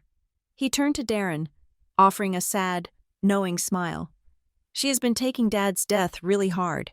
He said, just quiet enough to sound intimate, but loud enough to be heard. It is understandable. We are all worried about her stability. Darren nodded solemnly. Take whatever time you need. Haley, Darren said, the company can run itself for a few days if you need a reset. I felt the eyes of the staff on me. They weren't looking at me with respect anymore. They were looking for cracks. They were looking for the breakdown Logan was skillfully manufacturing. I didn't take the bait. I didn't argue. I just put the lid on my coffee and walked out. I am perfectly stable. Gentlemen, I said over my shoulder. But as I walked back to my office, I felt the sting of it. He was weaponizing my grief. He was using the very real pain of losing our father to paint me as hysterical, invalidating my competence with a single stroke of concern. The trap sprung at 2 p.m. I received a calendar invite from Linda, the HR director. Subject, clarification on Kingsley Point, change order. I walked into her office. Linda was a woman who usually avoided eye contact, but today she was staring at me with the rigidity of someone following a script. Sit down. Haley, she said. I sat. We have received a complaint, she said, sliding a piece of paper across the desk, regarding the Kingsley Point account. I looked at the paper. It was a formal grievance stating that I had aggressively rejected a client request for a scope change and had been unprofessional and confused on the phone. This is a lie, I said calmly. I haven't spoken to Kingsley Point in a week. All my communication has been via email. Linda didn't look at the paper. The client contact, Jim Miller, called Logan personally. She said he was very upset. He said you seemed erratic. Jim Miller. I repeated. I remembered the email regarding the discount I hadn't approved. When did this call happen? I asked. Yesterday, Linda said. I nodded. Linda, check the expense reports for yesterday. I said. She blinked. What? Check Logan's expense report. I would bet my salary that he took Jim Miller to dinner last night. Haley, that is not relevant. It is entirely relevant, I said, keeping my voice steady. Logan is coaching the client. He is trading a discount for a complaint. He is building a paper trail to show I am incompetent so he can fire me for cause before I make my move. Linda stiffened. We have to document all complaints. Haley, I am putting a formal warning in your file. I reached into my bag and pulled out a folder. And I am submitting this for the file. I said. I placed a stack of printed emails on her desk. These are my communications with Kingsley Point. Professional, clear, timed. If you are going to document a lie, Linda, you are going to document the truth right next to it. I stood up. And Linda, if you value your job, I would suggest you start keeping your own copies of these meetings when the dust settles. I was just following orders. Won't be a valid defense. I walked out, leaving her staring at the folder. My hands were shaking, but not from fear, from the adrenaline of combat. The next day, the company-wide email hit inboxes at 9 sharp. From Office of the CEO. Subject, exciting news, strategic partnership exploration team. To honor Graham's legacy and secure our future, we are entering a phase of strategic exploration with Arbor Vane Capital. This partnership will bring the resources we need to expand, modernize, and dominate the market. This is not a sale. This is growth. Please welcome the Arbor Vane team as they begin their site visits this week. I read it twice. Not a sale. I walked to Nina's office. She was already reading the attachment, a preliminary term sheet that had been carelessly left on a shared drive, or perhaps planted there to intimidate us. Look at the governance section, Nina said, pointing to the screen. I leaned in. Arbor Vane Capital shall retain veto power over all executive hires, annual budgets, and capital expenditures exceeding $10,000. In the event that EBITDA margins fall below 15% for 2 consecutive quarters, Arbor Vane shall assume majority voting rights. It is a control grab. I said, they aren't buying the company, they are buying the steering wheel. And look at the margin requirement, Nina said. 15%. We haven't hit 15% in 3 years. Dad ran this place at 12% because he paid people well. So as soon as they sign, they trigger the clause. I said, they take control, fire the expensive staff, cut the benefits, and pump the margins to 20% to flip it. They are gutting us. Nina said, and calling it a partnership, I need to see the trustee. I said, now. North Pine Trust fiduciary was located in a glass tower in downtown Boston. The air inside was conditioned to a sterile chill. Eris Thorne's office was vast, minimal, and intimidating. He sat behind a desk that looked like a slab of black ice. He didn't offer me coffee. Ms. Russell, he said, to what do I owe the pleasure? I didn't waste time on pleasantries. I want to buy the shares. Mr. Thorne, he raised an eyebrow, a microscopic movement. The trust is not currently soliciting offers, he said. The trust has a duty to preserve the asset. I said, and the asset is being degraded daily. I laid the folder on his desk, not the folder of complaints, but the folder of value, the valuation from Reed Loma, the analysis of the bridge cap covenants, the proof of the Pinnacle data breach. My brother and the current CEO are steering the company into a debt trap. I said, they have signed predatory loans. They are engaging in a fire sale to a private equity firm that intends to dismantle the workforce. That violates the spirit of my father's will. Thorne picked up the folder. He opened it and began to read. He read in silence for 10 minutes. I watched his face. It was a mask. Finally, he looked up. Your father wanted the company to support the family, he said. My father wanted the company to support the people who built it. I countered, if Arbor Vane takes over, the family gets a payout. Yes, but the company ceases to exist as anything other than a financial instrument. I leaned forward. I have formed an acquisition vehicle, Russell Harbor Holdings. I am prepared to offer fair market value for the trust's shares, $25 million. Thorne paused. Do you have the capital? I have a syndicate of local lenders standing by. I said, and I have a plan to refinance the toxic debt immediately. He tapped his finger on the desk. And the family conflict? He asked. If I sell to you, your brother will sue. He will claim I favored one beneficiary over the other. He is already acting against the trust's interest. I said, he tried to trick my mother into signing away her authority. He is dealing in bad faith. Selling to me removes the conflict because it removes the ambiguity. It puts a competent operator in charge. Thorne closed the folder. I cannot agree to this today. Ms. Russell, I have a fiduciary process to follow. I must review this evidence. I must value your offer against the potential Arbor Vane deal. You have to move fast. I said, they are trying to sign a definitive agreement next Tuesday. Thorne looked at me, and for the first time, I saw a flicker of respect. North Pine does not like to be rushed, Ms. Russell. But we also do not like to be manipulated. I will take this under advisement. It was a maybe, and maybe was all I needed. I drove back to Marwick feeling a surge of hope, but the moment I parked my car, my phone rang. It was Sloan. Haley, where are you? Just got back. Why? I found something in the bridge cap fine print. She said, it was buried in the cross-default definitions. Tell me. There is a change of control provision. Sloan said, standard stuff.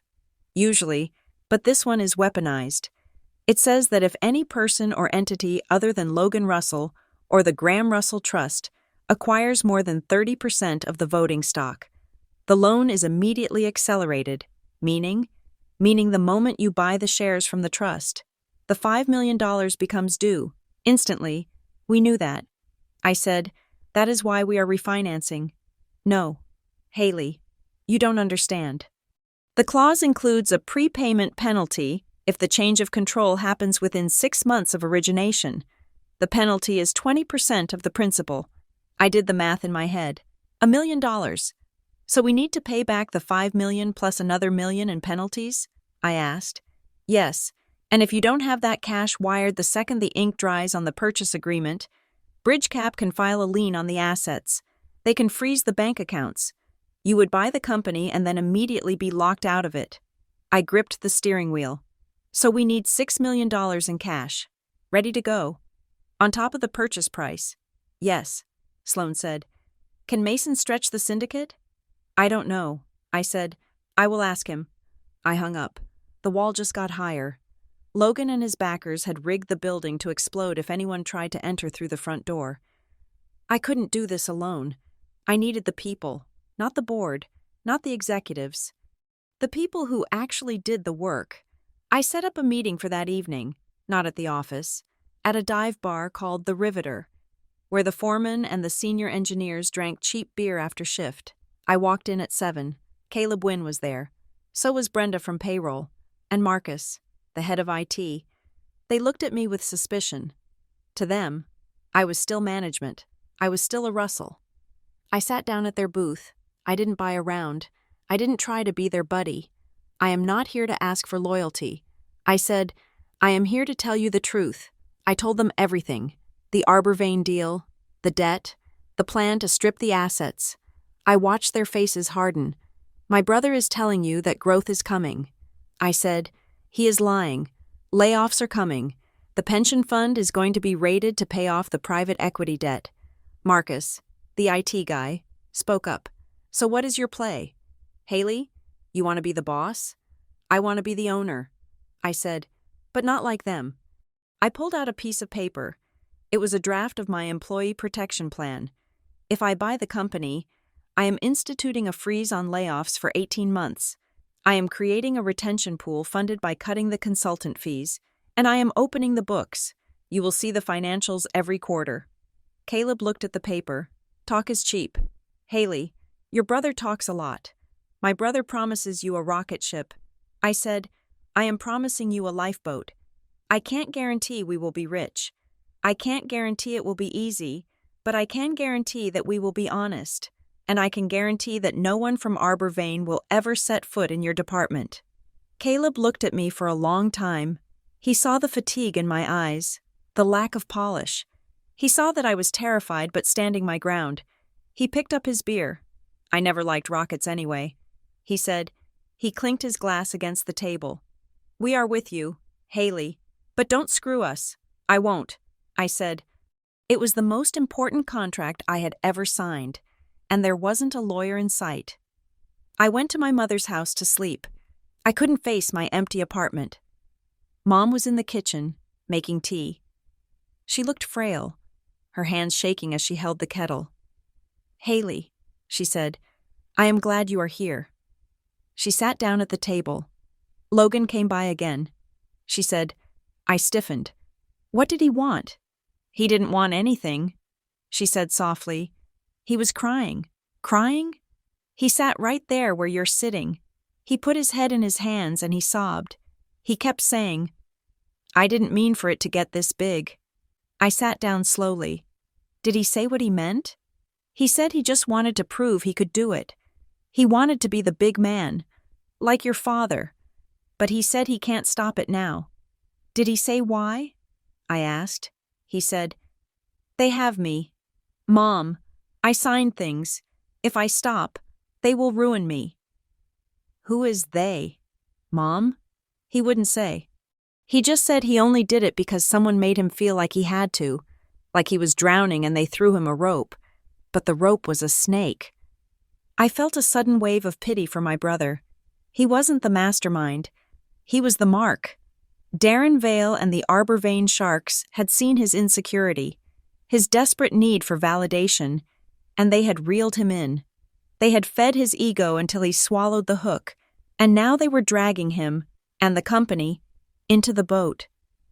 "He is not a monster," Mom said. "He is just weak, I know." "Mom," I said, "but weak men do terrible things when they are afraid." The next morning, as I was leaving for work, I checked the mailbox. There was a plain white envelope, no return address, just my name. Typed. I opened it in the car. Inside were copies of emails. They weren't from the BHG server. They were from a private Gmail account. From Darren Vale to Kirk Dallin, Arbor Vane. Subject, the sister Kirk. "Don't worry about Haley. She is asking questions, but she has no leverage.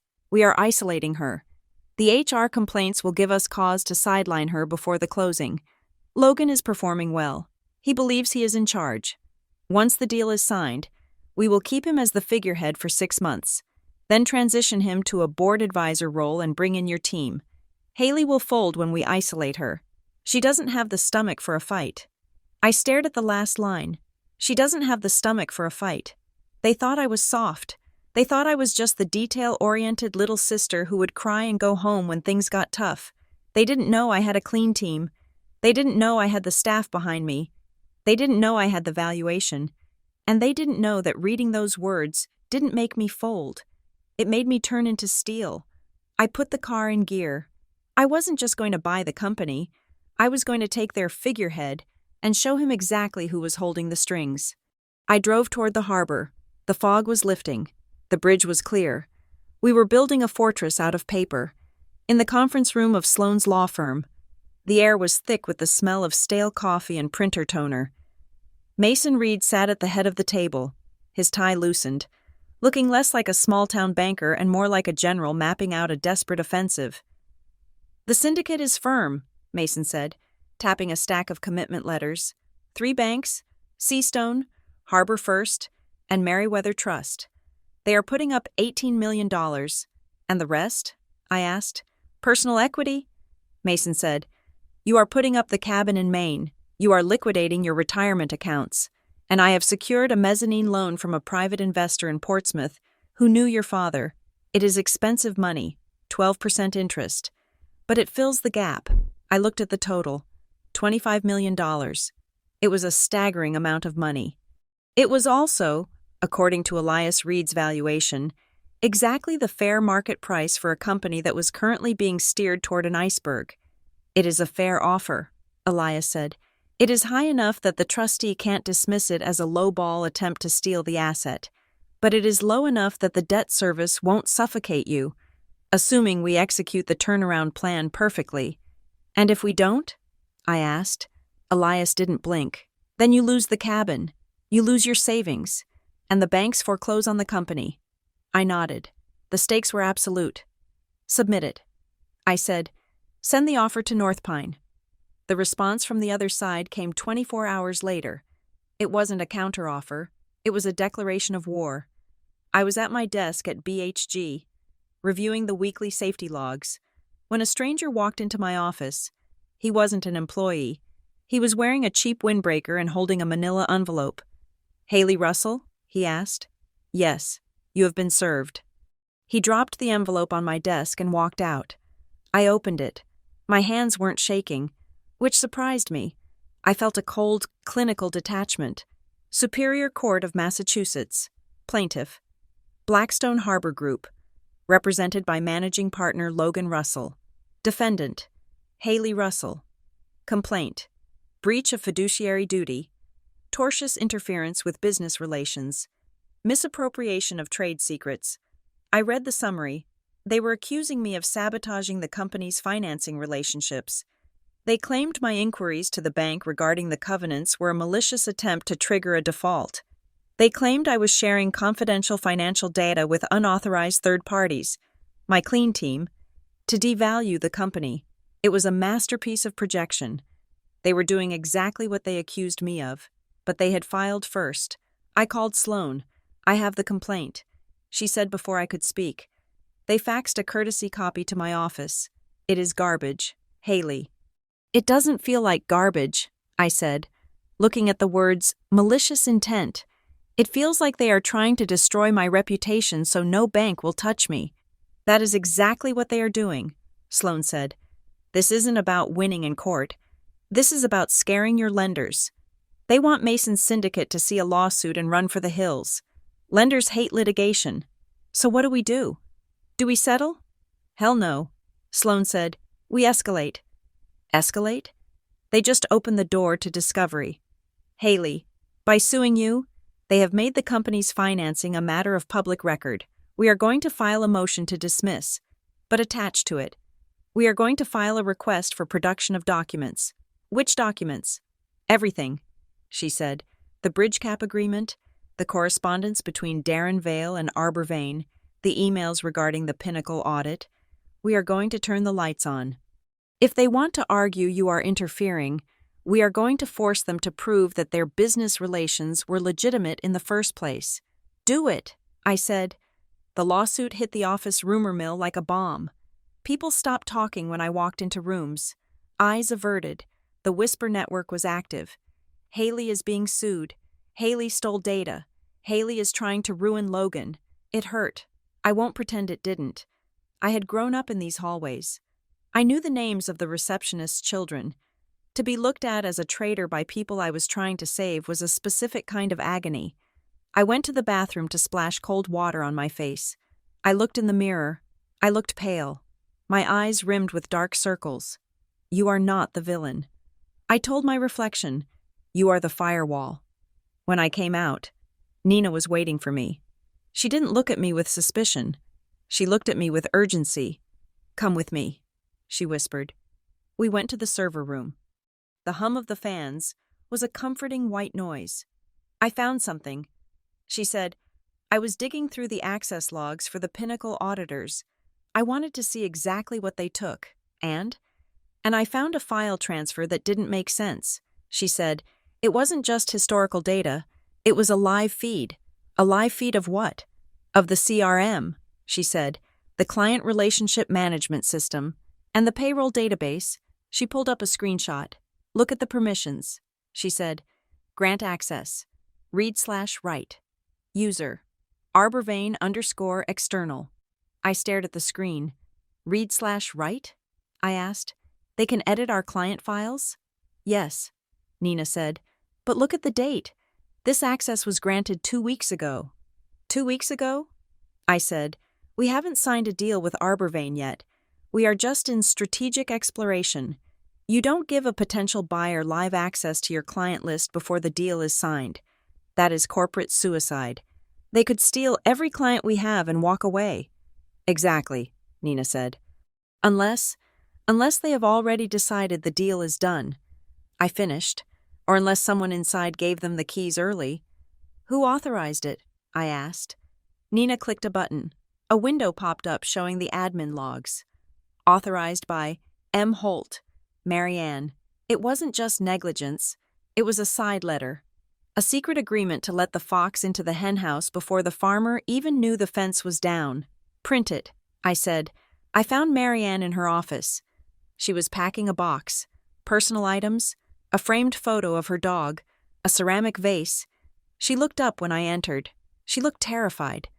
Haley, she said, I heard about the lawsuit. I am so sorry. Are you? I asked. I walked over and placed the screenshot on her desk. You gave Arborvane right access to our client database. Marianne, without board approval, without a signed purchase agreement. She stared at the paper. Her hands started to tremble. It was part of the diligence process, she stammered. They needed to verify the contact information. Don't lie to me, I said. My voice was quiet, but it filled the room. You gave them the company. You gave them the staff salaries so they can plan who to fire.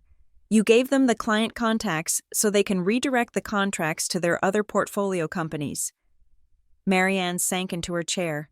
She covered her face with her hands. I had to, she sobbed. Why? I asked. Why did you have to? Because Darren said he would call the loan, she cried. He said BridgeCap would trigger the default immediately if I didn't show good faith to Arborvane. He said they would take my house. Haley, I have a disabled husband. I can't lose my house. I looked at her. I saw the trap she was in. It was a brutal, perfect mechanism. Vale and Logan had used her fear to turn her into an accomplice. And Logan? I asked. What did he say? He said he would fix it, she whispered. He said once the deal went through, everyone would be made whole. He said I could retire with a full package. He said I just had to trust him. Marianne, I said gently, Logan can't fix anything. He is not in charge. Darren Vale is in charge. And Darren Vale doesn't care if you retire or if you end up on the street. She looked up at me. Her face streaked with mascara. What do I do? She asked. I sat on the edge of her desk. You have a choice, Marianne. Right now, you can keep protecting them. And when this all blows up, and it will blow up, I will subpoena you. I will put you on the stand, and I will force you to admit that you breached your fiduciary duty.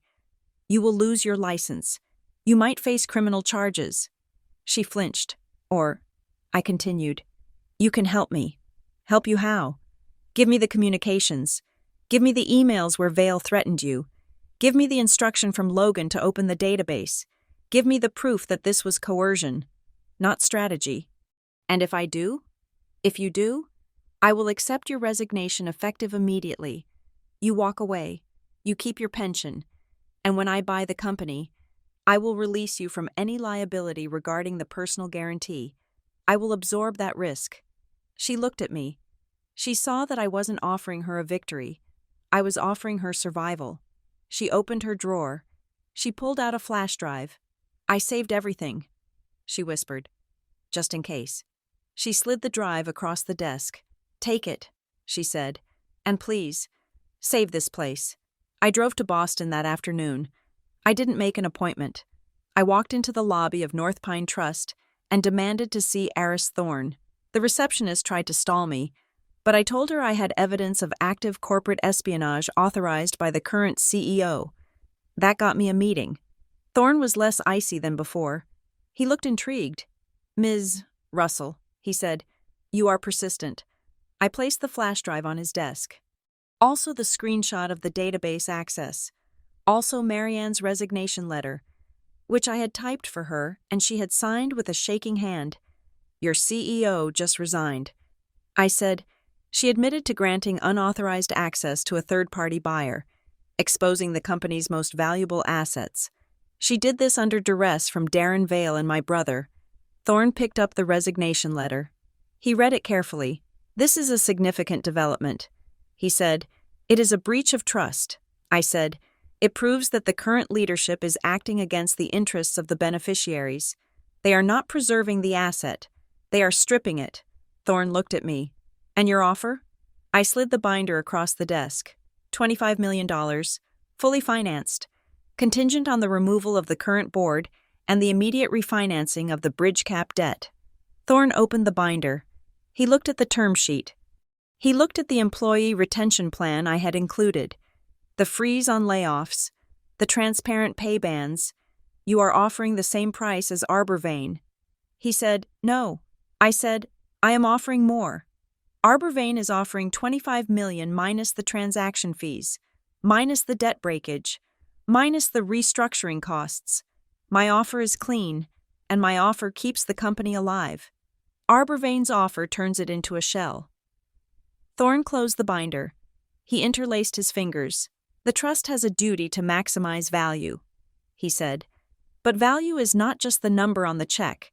It is the probability of the check clearing, and it is the sustainability of the asset." He paused. "If I accept your offer, I am choosing a fight. Your brother will contest it. Vale will threaten legal action. Let them fight." I said, "You are the trustee. You have the voting rights. You have the power to stop a fire sale. My father trusted you to be the brake. Be the brake." Thorne looked at the view of the Boston skyline. He was silent for a long time. Then he turned back to me. "The board has scheduled a meeting to vote on the Arbor Vane definitive agreement." He said, "When?" I asked. "Tuesday morning. I will be there." I said, "Make sure you are," Thorne said, "because if they sign that document before I can intervene, the point is moot. Tuesday morning." I woke up at 5. I put on my navy suit, the one I wore to client presentations when I needed to look invincible. I drank black coffee. I reviewed my notes. Sloan met me in the lobby of my building. She looked ready for a brawl.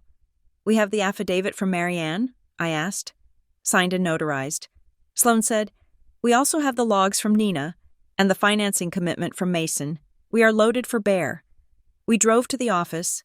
The sun was just coming up over the water, painting the sky in bruises of purple and orange. When we pulled into the parking lot, I noticed something odd. Darren Vale's car was already there. So was Logan's. So was a black sedan with New York plates, Arbor Vane, but the lot was otherwise empty. It was 6:30. The meeting wasn't scheduled until 9. I checked my phone. No emails. No calendar updates. They moved it.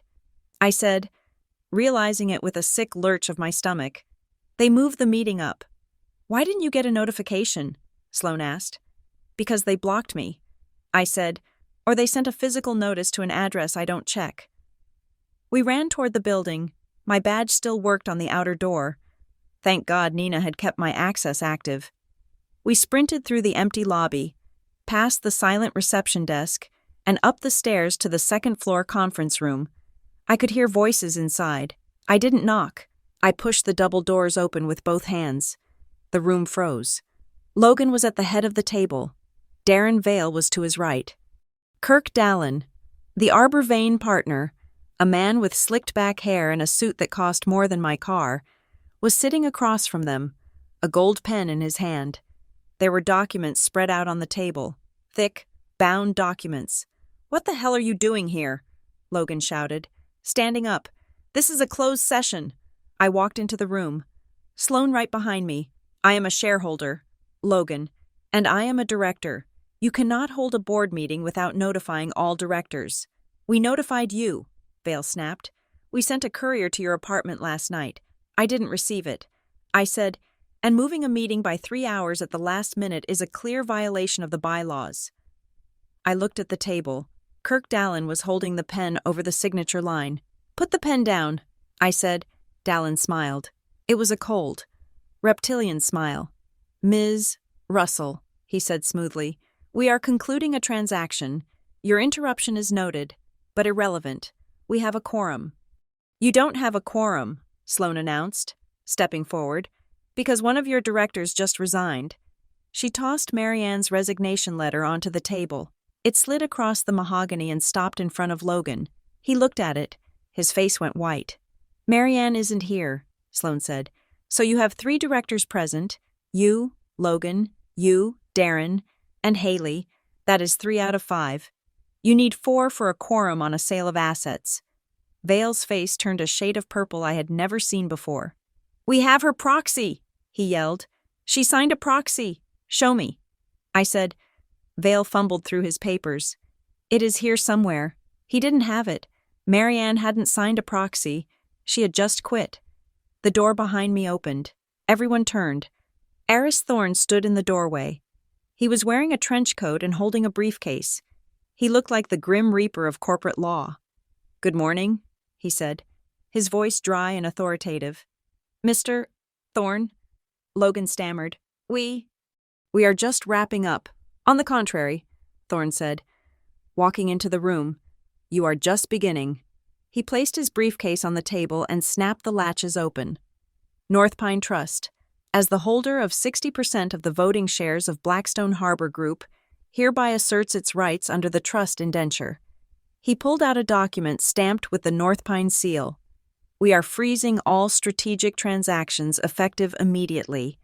We are removing the current managing partner, Logan Russell, from the board pending an investigation into fiduciary misconduct, and we are placing the company under the temporary stewardship of the trustee. The silence in the room was absolute. Kirk Dallin capped his pen. He stood up, smoothed his jacket, and looked at Vale. Call me when you actually own the company. Darren. He walked out without looking at Logan. Vale stood up. You can't do this, he shouted at Thorne. We have a binding letter of intent. A letter of intent is not a purchase agreement, Thorne said calmly, and a letter of intent based on fraudulent data disclosure is void. Thorne turned to me. Ms. Russell, he said, I have reviewed your offer. It appears to be in order. The trust is prepared to enter into exclusive negotiations with Russell Harbor Holdings, provided you can close within 72 hours. I nodded. I can close. Thorne looked at Logan. Mr. Russell, please vacate the chair. Logan looked at Thorne. He looked at Vale, who was busy stuffing papers into his briefcase, refusing to meet his eyes. He looked at me. He looked small. The swagger was gone. The partner persona had evaporated, leaving behind a terrified brother. He stood up slowly. He walked out of the room like a sleepwalker. The adrenaline crash hit me an hour later. We had spent the time with Thorne, outlining the transition. Sloane was handling the paperwork. Mason was wiring the funds to the escrow account. I walked down to the parking garage to get my phone charger from my car. The concrete structure was cold and echoed with the sound of distant traffic. I found Logan standing by my car. He was leaning against the hood, staring at the ground. He hadn't left. I stopped 10 feet away. Logan, I said. He looked up. His eyes were glassy, red-rimmed. He looked like he hadn't slept in a month. You won, he whispered. I didn't want to win. Logan, I wanted to stop you from destroying everything. He laughed, a dry cracking sound. Destroying it? I was trying to save it. You don't get it. Haley, you never got it. Dad left us a museum piece. The world is moving too fast. We were going to die a slow death. So you decided to kill it quickly? I asked. I decided to get us out with some dignity, he shouted, his voice echoing off the concrete walls. To get us some money. By selling out the people? By letting Arbor Vane gut the staff? He slumped against the car. They promised me, he said softly. Vale promised. He said they would keep everyone. He said I would be the CEO of the new division. They lied to you, Logan. They played to your ego, and you let them. He looked at me, and I saw the fear. It wasn't the fear of losing his job. It was something deeper. He took a step toward me. He lowered his voice. You don't understand. Haley, it is not just about the company. What do you mean? The money, he said. The bridge loan. We are paying it off. I said, it is over. No, he said, shaking his head frantically. You don't understand. Vale has partners. Silent partners. In the private equity fund. So I borrowed money personally, Logan whispered, to buy into the fund. to have a stake in the upside. I stared at him. You did what? I borrowed $200,000, he said, from a guy Vale introduced me to. Short term, high interest. I was supposed to pay it back next week. When the Arborvane deal closed and I got my retention bonus, I felt sick. Logan, who did you borrow money from? He didn't answer. He just looked over his shoulder at the empty garage ramp. If the deal doesn't close, I don't get the bonus, and I can't pay them back. He grabbed my arm. His grip was painful. They aren't bankers. Haley, they don't send letters. I pulled my arm away. You are telling me you got involved with loan sharks? To buy into a deal to sell your own father's company? It was a sure thing, he pleaded. Vale said it was a lock. I looked at him with a mixture of horror and pity. He had dug a hole so deep he couldn't see the sky anymore. I can't help you with your personal debts. Logan, I am using every cent I have to save the company you tried to sink. He stared at me. The hope in his eyes died, replaced by a cold, hollow realization. Then I am dead, he whispered. He turned and walked toward his car. He didn't look back. I watched him go. I wanted to run after him, to fix it, to be the big sister even though I was younger, but I couldn't. He had made his choices, and I had a company to run. I turned back toward the elevator. The war for the boardroom was over, but standing there in the cold garage, listening to the echo of my brother's footsteps, I realized that the real cost of this victory was just beginning to be counted. The closing of a deal is usually a celebration. Champagne is popped, hands are shaken, and tombstone luccites are ordered for the trophy shelves. But the acquisition of Blackstone Harbor Group was not a celebration. It was a bomb defusal operation conducted in a window of time so narrow that if I blinked, the whole thing would detonate. We gathered in the conference room at North Pine Trust at 8 a.m. on a Thursday. The air conditioner was humming too loudly, or maybe that was just the blood rushing in my ears. On one side of the table sat Eris Thorne, the trustee, looking like a statue carved from granite. On my side sat my clean team, Sloan Mercer, Mason Reed, and Nina Patel. We had 72 hours to close before the bridge cap penalty clause kicked in. If we missed the deadline, the change of control would trigger $1 million fee we simply did not have. Everything is in order? Thorne asked, his pen hovering over the signature line. Sloan nodded. The purchase agreement transfers 100% of the trust's voting shares to Russell Harbor Holdings, she said. Simultaneously, the wire from the lending syndicate will satisfy the bridge cap facility in full. The lien releases are already in escrow. It is a simultaneous close. Thorne looked at me. You understand the weight of this, Ms. Russell, he asked. You are taking on significant personal liability. If the company fails, you lose more than your job. I know, I said. I am ready. Thorne signed. The scratching of his pen on the paper sounded like a thunderclap in the quiet room. Mason Reed hit the enter key on his laptop. Funds are wired, he said, his voice tight. $18 million to the trust, $5 million plus interest to bridge cap, $2 million to operating capital. We waited. The longest 3 minutes of my life ticked by. I stared at the phone in the center of the table. Then, it rang. It was the escrow agent. Wires received. The voice said, BridgeCap has confirmed receipt of payoff. The liens are released. The transaction is closed. I let out a breath that felt like it had been trapped in my lungs since my father's funeral. Congratulations, Ms. Russell, Thorne said, sliding the share certificates across the table. You own the company. Now, go save it. I didn't go out for a drink. I drove straight to the office. We had called an all-hands meeting for 10 o'clock. The warehouse floor was cleared of pallets. 300 employees stood in the cavernous space, their faces a mixture of anxiety and exhaustion. They knew something was happening. The rumor mill had been churning for weeks. I walked onto the makeshift stage. I didn't have a PowerPoint. I didn't have a catchy slogan about legacy or rockets. I just had a microphone and the truth. I looked out at them. I saw Caleb Wynn, his arms crossed. I saw Brenda from payroll, wringing her hands. I saw the people my father had hired, and the people I had trained. Good morning, I said. My voice shook once, then steadied. There have been a lot of rumors lately. I continued, about sales, about mergers, about the future of this company. I am here to tell you the facts. The room was dead silent. As of 9 o'clock this morning, Blackstone Harbor Group has a new owner. I said.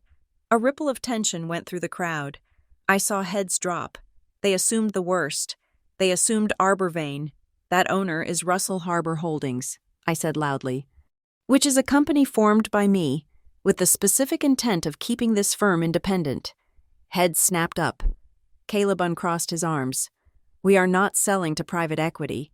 I said, we are not merging. We are staying right here in Merriwick. I took a step forward. I want to be honest with you. The last few months have been difficult. We were carrying debt that was dangerous. We were looking at a future that involved deep cuts. That danger is gone. We have refinanced the debt. We have stabilized the accounts. I paused, looking at the faces in the front row. I cannot promise you that we will be rich overnight. I cannot promise you easy bonuses this year. We have work to do. But I can promise you this. There will be no layoffs for the next 18 months. We are freezing the consulting contracts to fund a retention pool for you, and within 30 days, I will publish a full, transparent operating plan so you know exactly where we are going. For a second, nobody moved. Then, Caleb Wynn started to clap. It was a slow, heavy rhythm. Then Brenda joined in. Then the engineers. It wasn't a cheer. It was a wave of relief. A sound of people realizing the ground wasn't going to open up beneath them. Then the double doors at the back of the warehouse banged open. Logan strode in. He was wearing his suit, but his tie was crooked. His face was flushed. He looked like a man walking into a burning building because he had nowhere else to go. "Stop!" he shouted. The applause died instantly. The silence that followed was sharp and uncomfortable. "Don't listen to her!" Logan yelled. Marching down the center aisle, he pointed a shaking finger at me. "She stole this company!" he screamed. "She stole it from the family. I am the partner. Dad named me the partner." I stood still on the stage. I didn't shout back. I didn't need to. Logan reached the front of the room. He turned to the crowd, his eyes wild. "She tricked the trustee," he shouted. "She is working with the banks to cut me out. This is a coup. I am the one who brought in the capital. I am the one with the vision." He looked at the faces of the employees. He expected them to rally. He expected the charm to work one last time, but they just looked at him with pity. They saw the desperation. They saw the difference between my quiet facts and his loud panic. "Logan," I said, my voice amplified by the speakers, "please stop." He spun around to face me. "You are fired." "Haley," he yelled, "get off my stage." I looked at Caleb Wynn. I looked at the security guard standing by the door. I clicked the microphone off. I stepped down from the stage and walked up to Logan. I spoke quietly, so only he and the people in the front row could hear. "This meeting is over." I said, "The leadership team will convene in the conference room immediately. We will finish this there." I turned to the crowd. "Thank you, everyone. Back to work." I walked toward the exit without looking back. I heard Logan sputtering behind me, but I kept walking. I knew he would follow. He had to. He still thought he could talk his way out of it. The conference room felt like a courtroom. I sat at the head of the table. Sloan sat to my right. The department heads, Caleb, Linda from HR, the VP of Engineering, sat around the perimeter. Logan stood at the other end. Darren Vale was there too, sitting in the corner, looking pale and checking his phone repeatedly. I opened the file in front of me. "Logan Russell," I said, "this meeting is to address your employment status." Logan laughed. It was a jagged sound. "My employment status? I am the managing partner. Haley, you can't touch me. I am the owner. Logan," I said, "and as of this morning, you are suspended pending termination." "I am what?" I slid a document down the table. "We are terminating you for cause," I said. "For cause?" he spat. "What cause? Being smarter than you?" I opened the binder. "Count 1, I read. "Unauthorized pressure on a beneficiary." You attempted to coerce Evelyn Russell into signing a delegation of authority while she was under the influence of prescribed medication. We have the affidavit from her doctor and the rejected filing from the trust. Logan flinched. That was a misunderstanding. He muttered, "Count 2. I continued. Misrepresentation to clients. You instructed Jim Miller at Kingsley Point to file a false HR complaint against the Director of Operations in exchange for an unauthorized 15% discount. We have the email chain from your personal account, recovered during discovery. I saw the HR director, Linda, look down at her hands. She knew she had been used. Count 3, I said, my voice hardening. Participation in conflicted vendor arrangements. You authorized payments to Pinnacle Compliance Solutions, a vendor sharing an address with our lender, BridgeCap. And you personally borrowed funds from an entity tied to the private equity firm Arbor Vane, creating a direct conflict of interest in the sale of the company. Logan's face went blank. The color drained out of him. How do you know about the loan? He whispered. It doesn't matter how I know, I said. What matters is that you leveraged the company's future to cover your personal gambling debts. You breached your fiduciary duty. Logan, you betrayed the trust. You betrayed Dad. Logan looked at the table. He looked at Darren Vale. Darren? He said. Say something. Tell them. Darren Vale didn't look up. He was busy putting papers into his briefcase. This is an operational matter. Logan, Vale muttered. I am just a board member. Logan looked back at me. His eyes were empty. The bluster was gone. He looked like a child who had broken a window and realized, for the first time, that nobody was coming to fix it. You can't do this, he whispered. I am your brother. I am doing this because I am the owner, I said, and because I have to protect the people you were going to sell. I pushed the termination letter toward him. Sign it, Logan, or don't. It doesn't matter. Your access is revoked. Security will escort you out. He looked at the paper. He looked at me. For a second, I thought he was going to cry. Then, a dark look passed over his face, a look of pure, distilled hatred. You think you won? He muttered. You saved the company. I said. He leaned in. You just signed your own sentence, he said.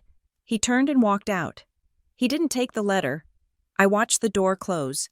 I felt a wave of nausea, but I swallowed it down. I turned to Darren Vale. Mr.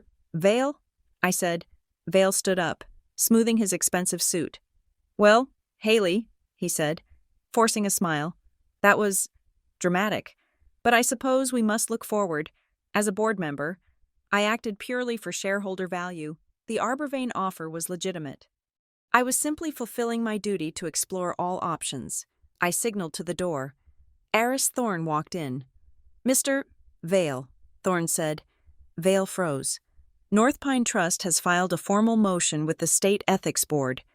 Thorne said, We are reviewing your conduct regarding the BridgeCap financing and the pressure applied to the former CEO.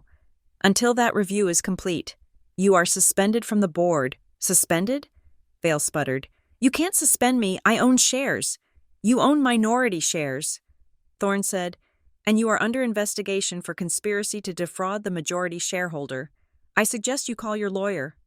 Vale looked at me. His eyes were cold chips of flint. You are making a mistake, little girl, he hissed. Get out, I said. He left. Finally. I looked at the empty chair where Marianne Holt had sat. She wasn't there. She had cleared her desk the night before. She had sent a company-wide email at midnight, citing health reasons for her departure. It was a quiet exit for a woman who had been both a villain and a victim. I felt the weight of her empty chair. I had to fill it. I had to be the leader now. Not the sister, not the operations director, the CEO. I looked at my team. Okay, I said, let's get to work. The hardest part wasn't the boardroom. It was the living room. I went to my mother's house that evening. The house was dark. I found Mom in the kitchen, sitting in the dark, a cup of cold tea in front of her. He came here, she said softly. Logan? She nodded. He was screaming. Haley. He was throwing things. He said you ruined him. He said you stole his birthright. She looked up at me. Her face was ravaged by grief. "Did you have to fire him?" she asked. "Couldn't you have just demoted him? Kept him on?" "He is your brother." I sat down across from her. I took her hand. "Mom, he was stealing." I said gently, "He was working with people who wanted to dismantle the company. If I kept him, the banks would have pulled the funding, the company would have died, and 300 people would have lost their jobs." She started to cry. "I know," she sobbed. "I know you did the right thing, but it feels like I lost your father, and now I have lost my son. The family is broken." "We aren't broken, Mom," I said. "We are just painfully honest now." She wiped her eyes with a tissue.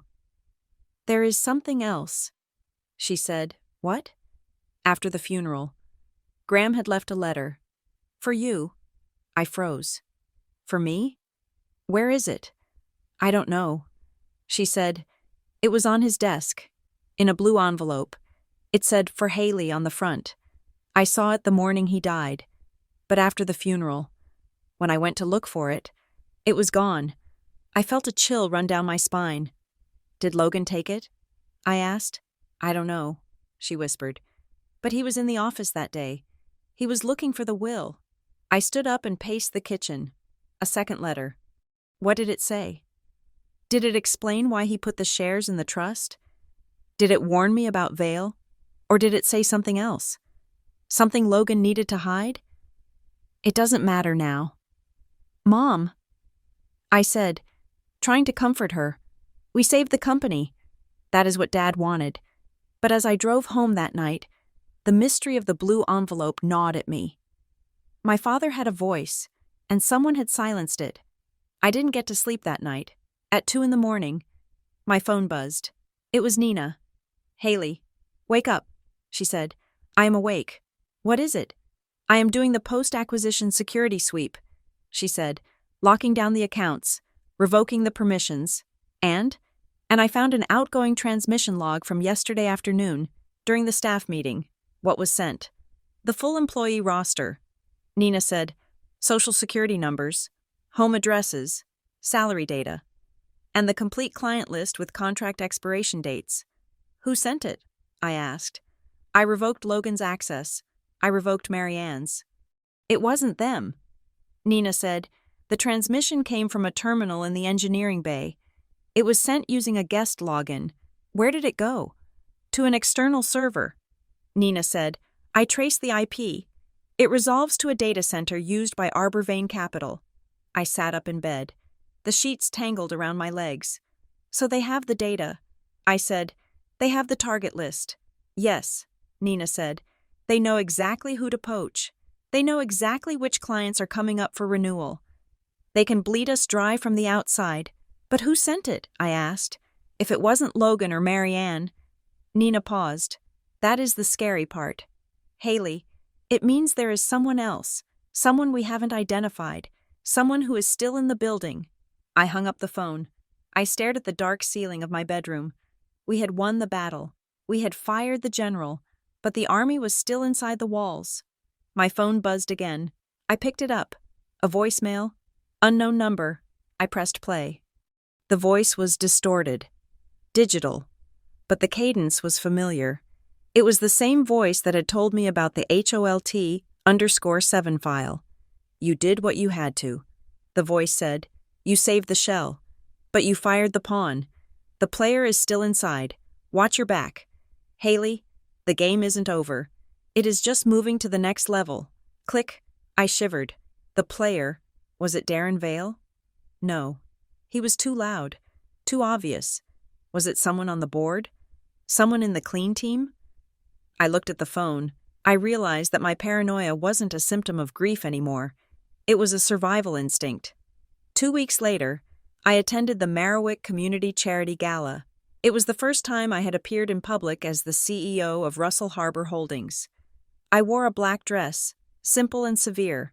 I walked the room, shaking hands with bankers and local politicians. They looked at me with a new mixture of respect and fear. They knew I was the woman who had fired her own brother to save the business. I was standing by the bar, ordering a soda water, when a man stepped up beside me. Congratulations, Ms. Russell, he said. I turned. It was Kirk Dallin, the partner from Arborvane. He was wearing a tuxedo that fit him perfectly. He held a glass of scotch. Mr. Dallin, I said, I am surprised to see you here. We have interests in Marowak, he said smoothly. Real estate? Logistics. We are always looking for opportunities. I thought we closed that door. I said, he smiled. It was the same smile he had worn in the boardroom. Cold, detached, amused. You closed a door. Haley, but windows are always open. He took a sip of his drink. You have a lot of debt to service, he said, and you have a lot of enemies. The market is a volatile place. Is that a threat? I asked. It is a forecast, he said. You fought hard. I respect that. But fighting is exhausting. Running a company is exhausting. He leaned in closer.